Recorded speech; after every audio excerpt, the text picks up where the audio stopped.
ನಮಸ್ಕಾರ ಆಸ್ತಿಕರೇ. ತಶ Africa industry ಹಾಗೂ packaging industry ಪ್ರಾಯೋಜಕತ್ವದ ಧರ್ಮನಂಬಿಕೆ ಕಾರ್ಯಕ್ರಮಕ್ಕೆ ತಮಗೆಲ್ಲರಿಗೂ ಸ್ವಾಗತ. ನಾವಿವತ್ತು ಗಮನಿಸಲಿಕ್ಕಿರುವಂಥದ್ದು ಹುಟ್ಟು ಸೂತಕ ಮರಣ ಸೂತಕಗಳಲ್ಲಿರುವಂತಹ ಆಚರಣೆಗಳ ವಿಧಾನಗಳು. ಸಂಪೂರ್ಣವಾಗಿ ಒಂದು ಸೂತಕ ಬಂದಾಗ ಅದನ್ನು ಹೇಗೆ ಆಚರಣೆ ಮಾಡಬೇಕು, ಅದರಲ್ಲಿ ಇರುವಂತಹ ವ್ಯತ್ಯಾಸಗಳು ಯಾವ ರೀತಿಯಾಗಿ ಎಂಬುದರ ಬಗ್ಗೆ ಸಂಪೂರ್ಣ ಒಂದು ಮಾಹಿತಿಯನ್ನು ಇವತ್ತಿನ ಧರ್ಮನಂಬಿಕೆ ಕಾರ್ಯಕ್ರಮದಲ್ಲಿ ನಾವು ಗಮನಿಸಲಿಕ್ಕಿದ್ದೇವೆ. ನಾನು ನಿಮ್ಮ ಪ್ರತಿ ಉಪಾಧ್ಯಾಯ.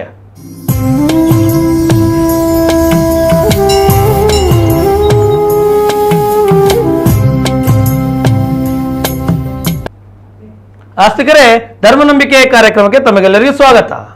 ಕಳೆದೊಂದು ಅಧ್ಯಾಯದಲ್ಲಿ ಸೂತಕದ ವ್ಯತ್ಯಾಸಗಳು, ಸೂತಕದ ಬಗ್ಗೆ ಪ್ರಾರಂಭದ ಹಂತಗಳನ್ನು ಗಮನಿಸ್ತಾ ಬಂದೆವು. ಹಲವಾರು ರೀತಿಯ ವಿಷಯಗಳು, ಅದೇ ರೀತಿಯಾಗಿ ವೀಕ್ಷಕರಿಗಿರುವಂತಹ ಗೊಂದಲಗಳನ್ನು ಇವತ್ತಿನ ಈ ಸಂಚಿಕೆಯಲ್ಲಿ ಸಂಪೂರ್ಣವಾಗಿ ನಿವಾರಣೆ ಮಾಡುವಂತಹ ವ್ಯವಸ್ಥೆಯನ್ನು ನಾವು ಮಾಡಿಕೊಂಡಿರುವಂಥದ್ದು. ಎಸ್, ಖಂಡಿತವಾಗಿಯೂ ಇಲ್ಲಿ ಹಲವಾರು ರೀತಿಯಾಗಿರುವಂತಹ ಸೂತಕಗಳನ್ನು ಗಮನಿಸ್ತಾ ಹೋಗ್ತೇವೆ. ಅದರಲ್ಲಿ ವಿಶೇಷವಾಗಿ ಎರಡು ಸೂತಕ ಅಂತ ಹೇಳುವಂಥದ್ದು ಕಣ್ಣೆದುರು ಕಾಣುವಂಥದ್ದು, ಒಂದು ಹುಟ್ಟು ಮತ್ತೊಂದು ಮರಣ ಅಂತೇಳಿ.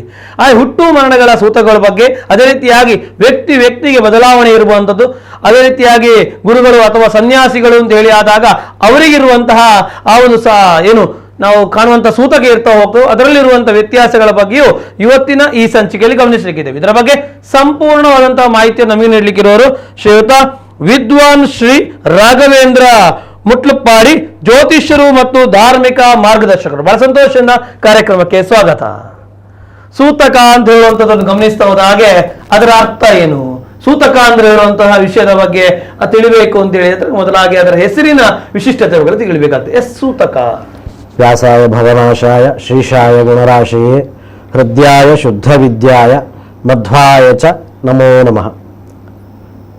ಈ ನಮ್ಮ ವಾಡಿಕೆಯಲ್ಲಿ ಎರಡು ಶಬ್ದಗಳನ್ನ ನಾವು ಕಾಣ್ತಾ ಇದ್ದೇವೆ. ಒಂದು ಅಮೆ, ಒಂದು ಸೂತಕ ಅಂತ. ಹೌದು. ಅಮೆ ಅಂತ ಹೇಳಿದ್ರೆ ಹುಟ್ಟಿದಾಗ ಬರತಕ್ಕಂತಹದ್ದು ಅಮೆ ಅಂತಲೂ, ಮೃತವಾದಾಗ ಬರತಕ್ಕಂತಹದ್ದು ಸೂತಕ ಅಂತ ಒಂದು ಸಾಮಾನ್ಯ ವಾಡಿಕೆಯಲ್ಲಿ ನಾವು ನೋಡ್ತಾ ಇದ್ದೇವೆ. ಅದು ಯಥಾರ್ಥವಾಗಿ ನೋಡ್ಲಿಕ್ಕೆ ಹೋದ್ರೆ ಇದು ಸ್ವಲ್ಪ ವ್ಯತ್ಯಾಸ ಉಂಟು ಅಂತ ನನ್ನ ಅಭಿಪ್ರಾಯ. ಯಾಕೆ ಅಂತ ಕೇಳಿದ್ರೆ ಈ ಅಮೆ ಅನ್ನುವಂತಹ ಶಬ್ದಕ್ಕೆ ನಮಗೆ ಒಂದು ವ್ಯುತ್ಪತ್ತಿಯನ್ನೂ ಕೂಡ ಕಾಣ್ತಾ ಇಲ್ಲ ನಮಗೆ ಸಾಮಾನ್ಯ ಮಟ್ಟಕ್ಕೆ. ಒಂದು ಕಡೆಯಲ್ಲಿ ಆಮ ಅಥವಾ ಅಮ ಅಂತ ಹೇಳಿದ್ರೆ ಮರಣ ಅಂತ ಒಂದು ಅರ್ಥವನ್ನ ಹೇಳಿದ್ದಾರೆ ಒಂದು ಕಡೆಯಲ್ಲಿ. ಅಷ್ಟು ಬಿಟ್ಟರೆ ಅದಕ್ಕೊಂದು ಪೂರ್ಣವಾದ ಸ್ವರೂಪವನ್ನು ಅದು ಆ ಶಬ್ದವನ್ನು ಆಧಾರ ಅಂತ ಕಾಣ್ತಾ ಇಲ್ಲ. ಅದ್ರ ಬಿಟ್ಟು ಬಿಡೋ ತೊಂದರೆ ಇಲ್ಲ. ಆದ್ರೆ ಈ ಸೂತಕ ಅಂತ ಹೇಳುವಾಗ ನಾವು ಯಾವಾಗ ಪ್ರಯೋಗ ಮಾಡ್ತಾ ಇದ್ದೇವೆ ಅಂತಂದ್ರೆ ಯಾರಾದ್ರೂ ಮೃತ ಆದಾಗ ನನಗೆ ಸೂತಕ ಇದೆ, ನಮ್ಮ ಇಂಥವ್ರು ನಮ್ಗೆ ತೀರ್ಕೊಂಡಿದ್ದಾರೆ ಅಂತ ನಾವು ಹೇಳ್ತೇವೆ. ಆದ್ರೆ ಸೂತ ಶಬ್ದಕ್ಕೆ ಏನರ್ಥ? ಸೂತ ಅಂದ್ರೆ ಹುಟ್ಟಿದ್ದು ಅಂತ ಅರ್ಥ. ಪ್ರಸೂತ ಪ್ರಸೂತ ಅಂತಂದ್ರೆ ಹುಟ್ಟಿದ್ದು. ಸೂತಕ ಅಂತ ಹೇಳಿದ್ರೆ ಯಥಾರ್ಥವಾಗಿ ಆದ್ರೆ ಹುಟ್ಟಿನದ್ದಕ್ಕೆ ಸೂತಕ ಅಂತ ಹೆಸರು. ಇವತ್ತು ಏನು ಉಲ್ಟಾ ನಾವು ಹೇಳ್ತಾ ಇದ್ದೇವೆ ಅಂತಂದ್ರೆ ಸತ್ರ ಸೂತಕ ಅಂತ ಹೇಳ್ತಾ ಇದ್ದೇವೆ. ಆದ್ರೆ ಯಥಾರ್ಥವಾಗಿ ಆದ್ರೆ, ಯಾಕಂದ್ರೆ ಶಾಸ್ತ್ರವನ್ನು ಸ್ಪಷ್ಟವಾದಂತಹ ನಿರ್ದೇಶನವನ್ನು ನಮಗೆ ಕೊಟ್ಟಿದೆ. ಏನು ಅಂತ ಕೇಳಿದ್ರೆ ಶಾವೇಚ ಸೂತಕೆ ಅಘಾಕ್ಯೆ ಕರ್ಮಣಾಂ ತ್ಯಾಗಯಿಷ್ಯತೆ ದ್ರವ್ಯಾಣ್ಯಪಿ ಪ್ರದುಷ್ಯಂತಿ ಸ್ವಾಧ್ಯಾಯಶ್ಚ ನಿಷಿಧ್ಯತೆ ಅಂತ ಅಲ್ಲಿ ಹೇಳುವಾಗ ಹೇಳ್ತಾರೆ. ಶಾವೇಚ ಸೂತಕೆ ಅಘಾಕ್ಯೆ ಅಂತ ಹೇಳಿ ಬಿಡಿಸಿ ಹೇಳಿದ್ದಾರೆ. ಶಾವ ಅಂತಂದ್ರೆ ಶವ ಸಂಬಂಧವಾದದ್ದು, ಅಂದ್ರೆ ಮರಣವಾದಾಗ ಬರತಕ್ಕಂತಹದ್ದು.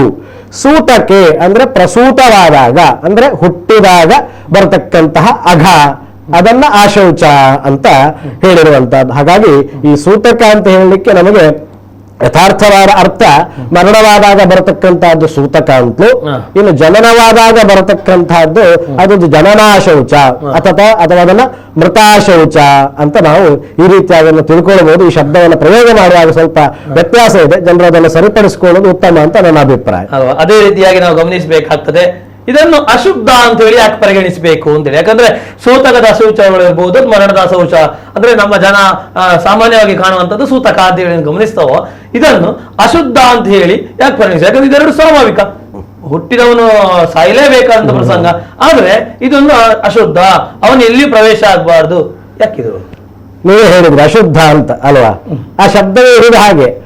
ನಮ್ಮ ಸಂಸ್ಕೃತದಲ್ಲಿ ಆದ್ರೆ ಅದನ್ನ ಆಶೌಚ ಅಂತ ಕರಿತೇವೆ. ಅಶುಚೇಹೇ ಭಾವ ಆಶೌಚಂ. ನಮಗೆ ಶುಚಿ ಇಲ್ಲ ಎನ್ನತಕ್ಕಂತಹ ಭಾವನೆಯೇ ಆಶೌಚ ಅಂತ. ಇನ್ನು ಸ್ವಲ್ಪ ಇದರ ಬಗ್ಗೆ ವಿಸ್ತಾರವಾಗಿ ನಾವು ನೋಡಬೇಕಾಗ್ತದೆ. ಯಾಕಂದ್ರೆ ಇದೊಂದು ದೊಡ್ಡ ಪ್ರಶ್ನೆ ಇದು. ಯಾಕೆ ನಾವು ಮಾಡಬೇಕು? ಹುಟ್ಟು ಸಾವುಗಳು ಸ್ವಾಭಾವಿಕವಾಗಿರುವಾಗ ನಾವು ಯಾಕೆ ಇದನ್ನು ಆಚರಣೆ ಮಾಡಬೇಕು? ಅಥವಾ ವಿದೇಶಿಯರು ಇದನ್ನು ಆಚರಣೆ ಮಾಡ್ತಾ ಇಲ್ವಲ್ಲ, ನಾವು ಮಾತ್ರ ಯಾಕೆ ಮಾಡ್ತಾ ಇದ್ದೇವೆ ಅಂತ. ಮೊದಲ ಒಂದು ವಿಷಯವನ್ನು ನಾನು ಹೇಳ್ತೇನೆ, ಏನಂತಂದ್ರೆ ಈ ಶಾಸ್ತ್ರ ಎನ್ನುವಂತಹದ್ದು ಅದು ಬಹುಮುಖವಾಗಿರತಕ್ಕಂತಹದ್ದು. ಅದನ್ನ ಅರ್ಥೈಸಿಕೊಳ್ಳಬೇಕು ಅಂತಾದ್ರೆ ನಾವು ಕೂಡ ಬಹುಮುಖಿಗಳಾಗಿದ್ದರೆ ಮಾತ್ರ ಶಾಸ್ತ್ರವನ್ನು ಅರ್ಥೈಸಿಕೊಳ್ಳಿಕ್ಕೆ ಬರುತ್ತದೆ. ಹಾಗಾಗಿ ಶಾಸ್ತ್ರದಲ್ಲಿ ಹೇಳಿದ್ದಾರೆ ಇಂತೆಂತಹದ್ದು ಹೀಗೀಗೆ ಈ ರೀತಿ, ತಸ್ಮಾತ್ ಶಾಸ್ತ್ರಂ ಪ್ರಮಾಣಂತೆ ಅಂತ ಹೇಳಿದಾಗೆ ಶಾಸ್ತ್ರ ಎನ್ನುವಂತಹದ್ದು ನಮಗೆ ಪ್ರಮಾಣ ಅಂತ. ಹಾಗಾದ್ರೆ ಈ ಸೂತಕ ಸಮಯದಲ್ಲಿ ಯಾಕೆ ಅದು ಆಚರಣೆ ಅಂತ ಬಂದಾಗ, ಶಾವೇಚ ಸೂತಕ್ಕೆ ಅಘಾಕ್ಕೆ ಕರ್ಮಣಾಂ ತ್ಯಾಗಯಿಷ್ಯತೆ, ಎಲ್ಲ ಕರ್ಮಗಳನ್ನ ತ್ಯಾಗ ಮಾಡಬೇಕು. ಶವ ಸಂಬಂಧವಾದ ಅಶುಚಿ ಇರುವಾಗಲೂ, ಇನ್ನು ಜನನ ಸಂಬಂಧವಾದಂತಹ ಅಶುಚಿ ಇರುವಾಗಲೂ ಎಲ್ಲ ಕರ್ಮಗಳನ್ನು ತ್ಯಾಗ ಮಾಡಬೇಕು ಅಂತ ಹೇಳಿದ್ದಾರೆ. ಯಾಕೆ ಅಂತ ಕೇಳಿದಾಗ ಸೂಕ್ಷ್ಮವಾದ ಒಂದು ಶಬ್ದದಲ್ಲಿ ಹೇಳಿದ್ದಾರೆ, ಅಘಾಕ್ಕೆ ಅಂದ್ರೆ ಒಂದು ವ್ಯಕ್ತಿ ಭೂಮಿಯಲ್ಲಿ ಹುಟ್ಟಬೇಕು ಅಂತಾದ್ರೂ, ಒಂದು ವ್ಯಕ್ತಿ ಭೂಮಿಯಿಂದ ಮರಣವನ್ನ ಹೊಂದಬೇಕು ಅಂತಾದ್ರೂ ಅದಕ್ಕೊಂದು ಕಾರಣ ಎನ್ನುವಂತಹದ್ದು ಇದೆ. ಹುಟ್ಟು ಸಾವು ಸ್ವಾಭಾವಿಕ ಅಂತ ನೀವು ಹೇಳಿದ್ರೂ ಕೂಡ ಅದಕ್ಕೆ ಅಂತ ಇರತಕ್ಕಂತಹ ಕಾರಣ ಇದೆ. ಏನು ಕಾರಣ ಅಂತ ಹೇಳಿದ್ರೆ ಭಗವದ್ಗೀತೆಯನ್ನು ಒಂದು ಕಡೆ ಹೇಳ್ತಾರೆ, ಕರ್ಮಾನುಬಂಧೀನ ಮನುಷ್ಯಲೋಕೆ ಅಂತ. ಎಲ್ಲ ಮನುಷ್ಯರು ಕೂಡ ಅವರವರು ಮಾಡಿರತಕ್ಕಂತಹ ಕರ್ಮದ ಬಂಧಕ್ಕೆ ಒಳಪಟ್ಟೆ ಜೀವನವನ್ನು ಮಾಡ್ತಾರೆ, ಅಥವಾ ಹುಟ್ಟುತ್ತಾರೆ, ಅಥವಾ ಸಾಯ್ತಾರೆ ಅನ್ನುವಂಥದ್ದು ವ್ಯಾಖ್ಯಾನಕಾರರು ಇರ್ತಾರೆ. ಹಾಗಾದ್ರೆ ಹುಟ್ಟಿಗೂ ಸಾವಿಗೂ ಕಾರಣವಾಗಿರತಕ್ಕಂತಹ ಕರ್ಮ ಯಾವುದು ಅಂತ ಕೇಳಿದ್ರೆ ಅದು ಪಾಪಕರ್ಮವೇ ಹೊರತು ಬೇರೆ ಯಾವುದೂ ಅಲ್ಲ. ಯಾಕಂದ್ರೆ ನಾವು ಬರೇ ಪುಣ್ಯವನ್ನೇ ಮಾಡಿದ್ರೆ ಭೂಮಿಗೆ ಬರಬೇಕಂತ ಇಲ್ಲ ಅಲ್ವಾ, ಬೇರೆ ಒಂದು ಜಾಗಕ್ಕೆ ನಾವು ಹೋಗಬಹುದಿತ್ತು. ಹಾಗಾಗಿ ಇದು ಮರ್ತ್ಯಲೋಕ ಮಾನವ ಲೋಕವಾದದ್ದರಿಂದ ಇಲ್ಲಿ ಪುಣ್ಯ ಮತ್ತು ಪಾಪಗಳ ಎರಡರೂ ಸಂಗಮವೂ ಕೂಡ ಇಲ್ಲಿ ಆಗುವುದರಿಂದ, ಸಂಪರ್ಕ ಆಗುವುದರಿಂದ ಆ ವ್ಯಕ್ತಿ ಹುಟ್ಟುತ್ತಾನೆ. ಹಾಗಾಗಿ ಅವರ ಹುಟ್ಟಿಗೆ ಕಾರಣವಾದದ್ದು ಪಾಪ ಅಂದ್ರೆ ಅಘ ಅಂತ ಅದನ್ನು ಶಾಸ್ತ್ರ ಹೇಳುವಂತ. ಹಾಗಾದ್ರೆ ಈ ಪಾಪ ಯಾರಲ್ಲಿ ಉಂಟು? ಆ ಪಾಪ ಈಗ ಆ ವ್ಯಕ್ತಿ ಮಾಡಿದ ಪಾಪ ಅಂತ ಆದ್ರೆ ಅವನಿಗೆ ಮಾತ್ರ ಬರಬೇಕಿತ್ತಲ್ಲ, ಉಳಿದವರೆಲ್ಲ ಯಾಕೆ ಆಚರಣೆ ಮಾಡಬೇಕು ಅಂತ ಕೇಳಿದ್ರೆ ಒಂದು ಸ್ವಲ್ಪ ನಾವು ವಿಜ್ಞಾನವನ್ನು ನೋಡಬೇಕಾಗ್ತದೆ. ನಮ್ಮಲ್ಲಿ ಒಂದು ಪ್ರಯೋಗ ಇದೆ, ರಕ್ತ ಸಂಬಂಧಿಗಳು ಅಂತ ಕರೀತೇವೆ. ಇವ್ರು ನಮಗೆ ರಕ್ತ ಸಂಬಂಧಿ, ಇವ್ರು ರಕ್ತ ಸಂಬಂಧ ಇರೋದ್ರಿಂದ ಆ ದೋಷ ಬರುತ್ತೆ, ರಕ್ತ ಸಂಬಂಧ ಇರೋದ್ರಿಂದ ಈ ದೋಷ ಬರುತ್ತೆ ಅಂತ. ಮೊದಲು ತಿಳ್ಕೊಳ್ಬೇಕು ಆ ರಕ್ತ ಯಾವುದು ಅಂತ. ನಾವು ನೋಡುವಂತಹ ಕೆಂಪಾದ ರಕ್ತ ಅದಲ್ಲ. ಅದು ಕೆಂಪಾದ ರಕ್ತದಿಂದ ನಮಗೆ ಸಂಬಂಧ ಬರುವುದಾದ್ರೆ, ಒಂದು ಆಕ್ಸಿಡೆಂಟ್ ಆದಾಗ ಒಬ್ಬ ತುಂಬಾ ರಕ್ತವನ್ನ ಕಳ್ಕೊಳ್ತಾರೆ, ಅವಾಗ ಯಾವುದೋ ಒಂದು ಬ್ಲಡ್ ಬ್ಯಾಂಕಿಗೆ ಹೋಗಿ ನಾವು ಬೇರೆ ಬ್ಲಡ್ ಅಂತ ತಂದು ಅವನಿಗೆ ಹಾಕ್ತೇವೆ, ಅವಾಗ ಆ ರಕ್ತ ಯಾರದು ಅವರದೆಲ್ಲ ಸಂಪರ್ಕ ಇವರಿಗೆ ಬರಬೇಕಾದಿತ್ತು. ಹಾಗಾಗಿ ರಕ್ತ ಸಂಬಂಧ ಎನ್ನುವಂತ ಶಬ್ದಕ್ಕೆ ನಾವು ಕಾಣುವಂತ ಕೆಂಪು ರಕ್ತದ ಸಂಬಂಧ ಅಲ್ಲ, ಬದಲಾಗಿ DNA. ನಿಜವಾಗಿ ಹೇಳಬೇಕಂದ್ರೆ ಜನನಕ್ಕೂ ಮರಣಕ್ಕೂ ಕಾರಣವಾಗಿರತಕ್ಕಂತಹ ಈ DNA ಜೀನ್ಸ್ ಅಂತ ನಾವೇನು ಕರೀತೇವೆ, ಅದು ಯಥಾರ್ಥವಾಗಿ ಸಂಬಂಧ ಉಳ್ಳದ್ದಾಗಿರ್ತದೆ. ಯಾಕೆಂದ್ರೆ ನೋಡಿ, ಒಂದು ರೈಲು ದುರಂತ ಆಗ್ತದೆ, ಆ ರೈಲು ದುರಂತದಲ್ಲಿ ಸುಮಾರು ಜನ ಸತ್ತು ಹೋಗ್ತಾರೆ, ಆ ದೇಹಗಳು ಛಿದ್ರವಾಗಿ ಹೋಗಿರ್ತದೆ. ಯಾರ ದೇಹ ಯಾರದ್ದು ಅಂತ ಗುರುತವಾಗ್ಲಿಕ್ಕೂ ನಮಗೆ ಆಗದೇ ಇರುವಂತಹ ಪರಿಸ್ಥಿತಿಯಲ್ಲಿ ಪೊಲೀಸ್ನವ್ರು ಏನ್ ಮಾಡ್ತಾರೆ ಅಂದ್ರೆ ಆ DNA ತೆಗಿತಾರೆ, ಇಲ್ಲಿದ್ದಂತ DNA ಅವ್ರ ಜೊತೆ ಹೋಲಿಕೆ ಮಾಡ್ತಾರೆ. ಯಾರ DNA ಹೋಲಿಕೆ ಆಗ್ತದೋ ಅವಾಗ ಹೇಳ್ತಾರೆ ಇದು ಇವ್ರು ನಿಮ್ದೆ, ನಿಮ್ಮವರದ್ದೇ ದೇಹ ಅಂತ ನಮಗೆ ಸ್ಪಷ್ಟವಾಗಿ ಅವ್ರು ಬಿಟ್ಟು ಕೊಡ್ತಾರೆ. ನೋಡಿ, ವಿಜ್ಞಾನದಲ್ಲಿ ಅಷ್ಟು ಸ್ಪಷ್ಟವಾಗಿ ಹೇಳಿದೆ. ಯಾಕಂದ್ರೆ ಈ 23 ಮೈಕ್ರೋಸೋಮ್ಸ್ ಅಂತ ಕರೀತಾರೆ. ಅವುಗಳು ಗಂಡನಿಂದ ಮತ್ತು ಹೆಂಡತಿಯಿಂದ 23 ಒಟ್ಟಿಗೆ 46 ಇದೆ. ಅದರ ಸಮ್ಮಿಲನದಿಂದಾಗಿ ಜೀನ್ಸ್ ನಿಂದ ಈ ವ್ಯಕ್ತಿ ಹುಟ್ಟುವಂತ. ಹಾಗಾಗಿ ನೋಡಿ, ನಾವು ಹೇಳ್ತೇವೆ ಮಗು ನೋಡುವಾಗ ಅಪ್ಪನ ಹಾಗೆ ಇದೆ, ಮಗು ನೋಡುವಾಗ ಅಮ್ಮನ ಹಾಗೆ ಇದೆ, ಮಗುವನ್ನು ನೋಡಿದ್ರೆ ಸೋದರ ಮಾವನ ಹಾಗೆ ಕಾಣ್ತಾನೆ, ಅಥವಾ ಮಗು ನೋಡ್ಲಿಕ್ಕೆ ಅಜ್ಜನೆ ಅಂತ ನಮ್ಮಲ್ಲಿ ಪ್ರಯೋಗ ಇದೆ. ಯಾಕೆ ಅದು ಬಂತು ಅಂತ ಕೇಳಿದ್ರೆ ಅದಕ್ಕೆ ಕಾರಣ ಈ ಜೀನ್ಸ್. ಅರ್ಥ ಆಯ್ತಾ? ಈ ಜೀನ್ಸ್ ನಿಂದಾಗಿ ಅನ್ನೋದು ಪ್ರೋಟೀನ್, ಅದು ಮಗುವಿನ ಕಣ್ಣು, ಕಿವಿ, ಮೂಗು ಇತ್ಯಾದಿಗಳ ಉತ್ಪತ್ತಿಗೆ ಕಾರಣವಾಗಿರ್ತಕ್ಕಂಥದ್ದು. ಹಾಗಾಗಿ ಅಂತಹದ್ದು ಪ್ರತಿಯೊಬ್ಬರಲ್ಲಿಯೂ ಕೂಡ ಇದೆ. ಈ ಪಾಪಕರ್ಮಗಳ ಸಂಬಂಧ ಆ ಜೀನ್ಸ್ ಯಾರಲ್ಲಿ ಇದೆಯೋ ಅಲ್ಲಿಯವರೆಗೆ ಸಂಬದ್ಧವಾಗುತ್ತದೆ. ಕೇವಲ ಮಗುವಿಗೆ ಹುಟ್ಟಿದಾಗ ಮಗುವಿಗೆ ಸತ್ತಾಗ ಆ ವ್ಯಕ್ತಿಗೆ ಮಾತ್ರ ಅವನ ಜನನ ಮರಣಕ್ಕೆ ಕಾರಣವಾದ ಪಾಪ ಸಂಬದ್ಧವಾಗುವುದಲ್ಲ, ಬದಲಾಗಿ ಅತ್ಯಾತ್ಮೀಯರಾಗಿರ್ತಕ್ಕಂತಹ ತಂದೆ, ತಾಯಿ, ಚಿಕ್ಕಪ್ಪ, ದೊಡ್ಡಪ್ಪ, ತನ್ನ ತಮ್ಮ, ಅಣ್ಣ, ಅಕ್ಕ ಇತ್ಯಾದಿವರೆಗೂ ಆ ಜೀನ್ಸ್ ಒಂದೇ ಆಗಿರೋದ್ರಿಂದ ಅಲ್ಲಿಯವರೆಗೂ ಆ ಪಾಪಕರ್ಮಗಳು ಸಂಬದ್ಧವಾಗುವುದರಿಂದ ಅವರೆಲ್ಲರಿಗೂ ಕೂಡ ಆ ಜಾತಾಶೌಚ ಎನ್ನುವಂತಹದ್ದು ಅಥವಾ ಆ ಮೃತಾಶೌಚ ಎನ್ನುವಂತಹದ್ದು ಆಚರಣೀಯವಾಗ್ತದೆ ಅಂತ ನನ್ನ ಅಭಿಪ್ರಾಯ. ಆದ್ರೆ ಅದೇ 7 ತಲೆಮಾರಾದ ಕೂಡಲೇ ಅದು ಕಡಿಮೆ ಆಗುವಂಥದ್ದು, 3 ದಿವಸ ಮಾತ್ರ ಆಚರಣೆ ಸಾಕು ಅಂತ ಹೇಳಿ ಅಲ್ಲಿ ಹೇಗೆ ಮತ್ತೆ ಕಡಿಮೆ ಆಗುವಂಥದ್ದು ಹೇಗೆ? ಹೇಗೆ ಅಂತ ಕೇಳಿದ್ರೆ ಈ ಸಂಬಂಧಗಳು ದೂರ ಆಗ್ತಾ ಹೋದ ಹಾಗೆ ಅರ್ಥ ಆಯ್ತಾ? ಆ ಆಚರಣೆಯ ವ್ಯವಸ್ಥೆಗಳನ್ನು ಕೂಡ ಶಾಸ್ತ್ರಕಾರರು ಕಡಿಮೆ ಮಾಡಿ ಹೇಳಿದ್ದಾರೆ ನಮಗೆ. ಯಾಕೆ ಅಂದ್ರೆ ಅದರ ಒಂದು ಸಂಪರ್ಕವು ಕೂಡ ಕಡಿಮೆ ಆಗ್ತಾ ಹೋಗ್ತದೆ ಅಂತ. ಹೇಗೆ ನೋಡಿ, ಒಂದು ಉದಾಹರಣೆಗೆ ಒಂದು ಇಲಿ ಸತ್ತು ಬಿದ್ದಿರ್ತದೆ, ಅದರ ವಾಸನೆ ನಮಗೆ ಇಲ್ಲೆಲ್ಲ ಜೋರು ಬರ್ತದೆ. ಒಂದು ನೀವು 50 ಫೀಟ್ ದೂರ ಇದ್ರೆ ಸ್ವಲ್ಪ ಕಡಿಮೆ ಬರ್ಲಿಕ್ಕೆ ಶುರು ಆಗ್ತದೆ, 100 ಫೀಟ್ ದೂರ ಇದ್ರೆ ಇನ್ನೂ ಕಡಿಮೆ ಆಗ್ತದೆ. ಒಂದು ನದಿ ನೀವು ದಾಟಿ ಒಂದು 100 ಕಿಲೋಮೀಟರ್ ದೂರದಲ್ಲಿ ನಿಮಗೆ ಆ ಸ್ಮೆಲ್ಲೇ ಬರುವುದಿಲ್ಲ. ಹಾಗೆಯೇ ಸಂಪರ್ಕಗಳು ದೂರ ಆಗ್ತಾ ಹೋದಾಗೆ ಈ ಆಚರಣೆಗಳ ಅಂಶಗಳು ಕೂಡ ಸಂಬದ್ಧಗಳು, ಈ ಪಾಪದ ಸಂಬದ್ಧವು ದೂರ ಆಗ್ತದೆ ಅಂತ ನನ್ನ ಅಭಿಪ್ರಾಯ. ಅದೇ ರೀತಿಯಾಗಿ ಮರಣದ ಸಂದರ್ಭದಲ್ಲಿ ಆ ಮರಣದ ಹೊಂದಿದಂತಹ ಮನೆಗೆ ಹೋದಂತಹ ವ್ಯಕ್ತಿಗೆ ಯಾವ ರೀತಿಯಾಗಿ ನಿಯಮಗಳಿರುವಂಥದ್ದು ಈ ಶಾಸ್ತ್ರದಲ್ಲಿ ಸ್ಪಷ್ಟವಾಗಿ ಹೇಳುತ್ತಾರೆ. ಏನಂತಂದ್ರೆ, ಈ ದ್ರವ್ಯಾನ್ಯಪಿ ಪ್ರದುಷ್ಯಂತಿ ಅಂತ. ಕೇವಲ ಸೂತಕ ಎನ್ನುವ ಆಚರಣೆ ವ್ಯಕ್ತಿಗೆ ಮಾತ್ರ ಅಲ್ಲ, ಆ ಮನೆಗೂ ಆ ಶೌಚ ಇದೆ. ಯಾಕಂದ್ರೆ ಮತ್ತು ಅಲ್ಲಿರತಕ್ಕಂತಹ ದ್ರವ್ಯಗಳಿಗೂ ಆ ಶೌಚ ಇದೆ.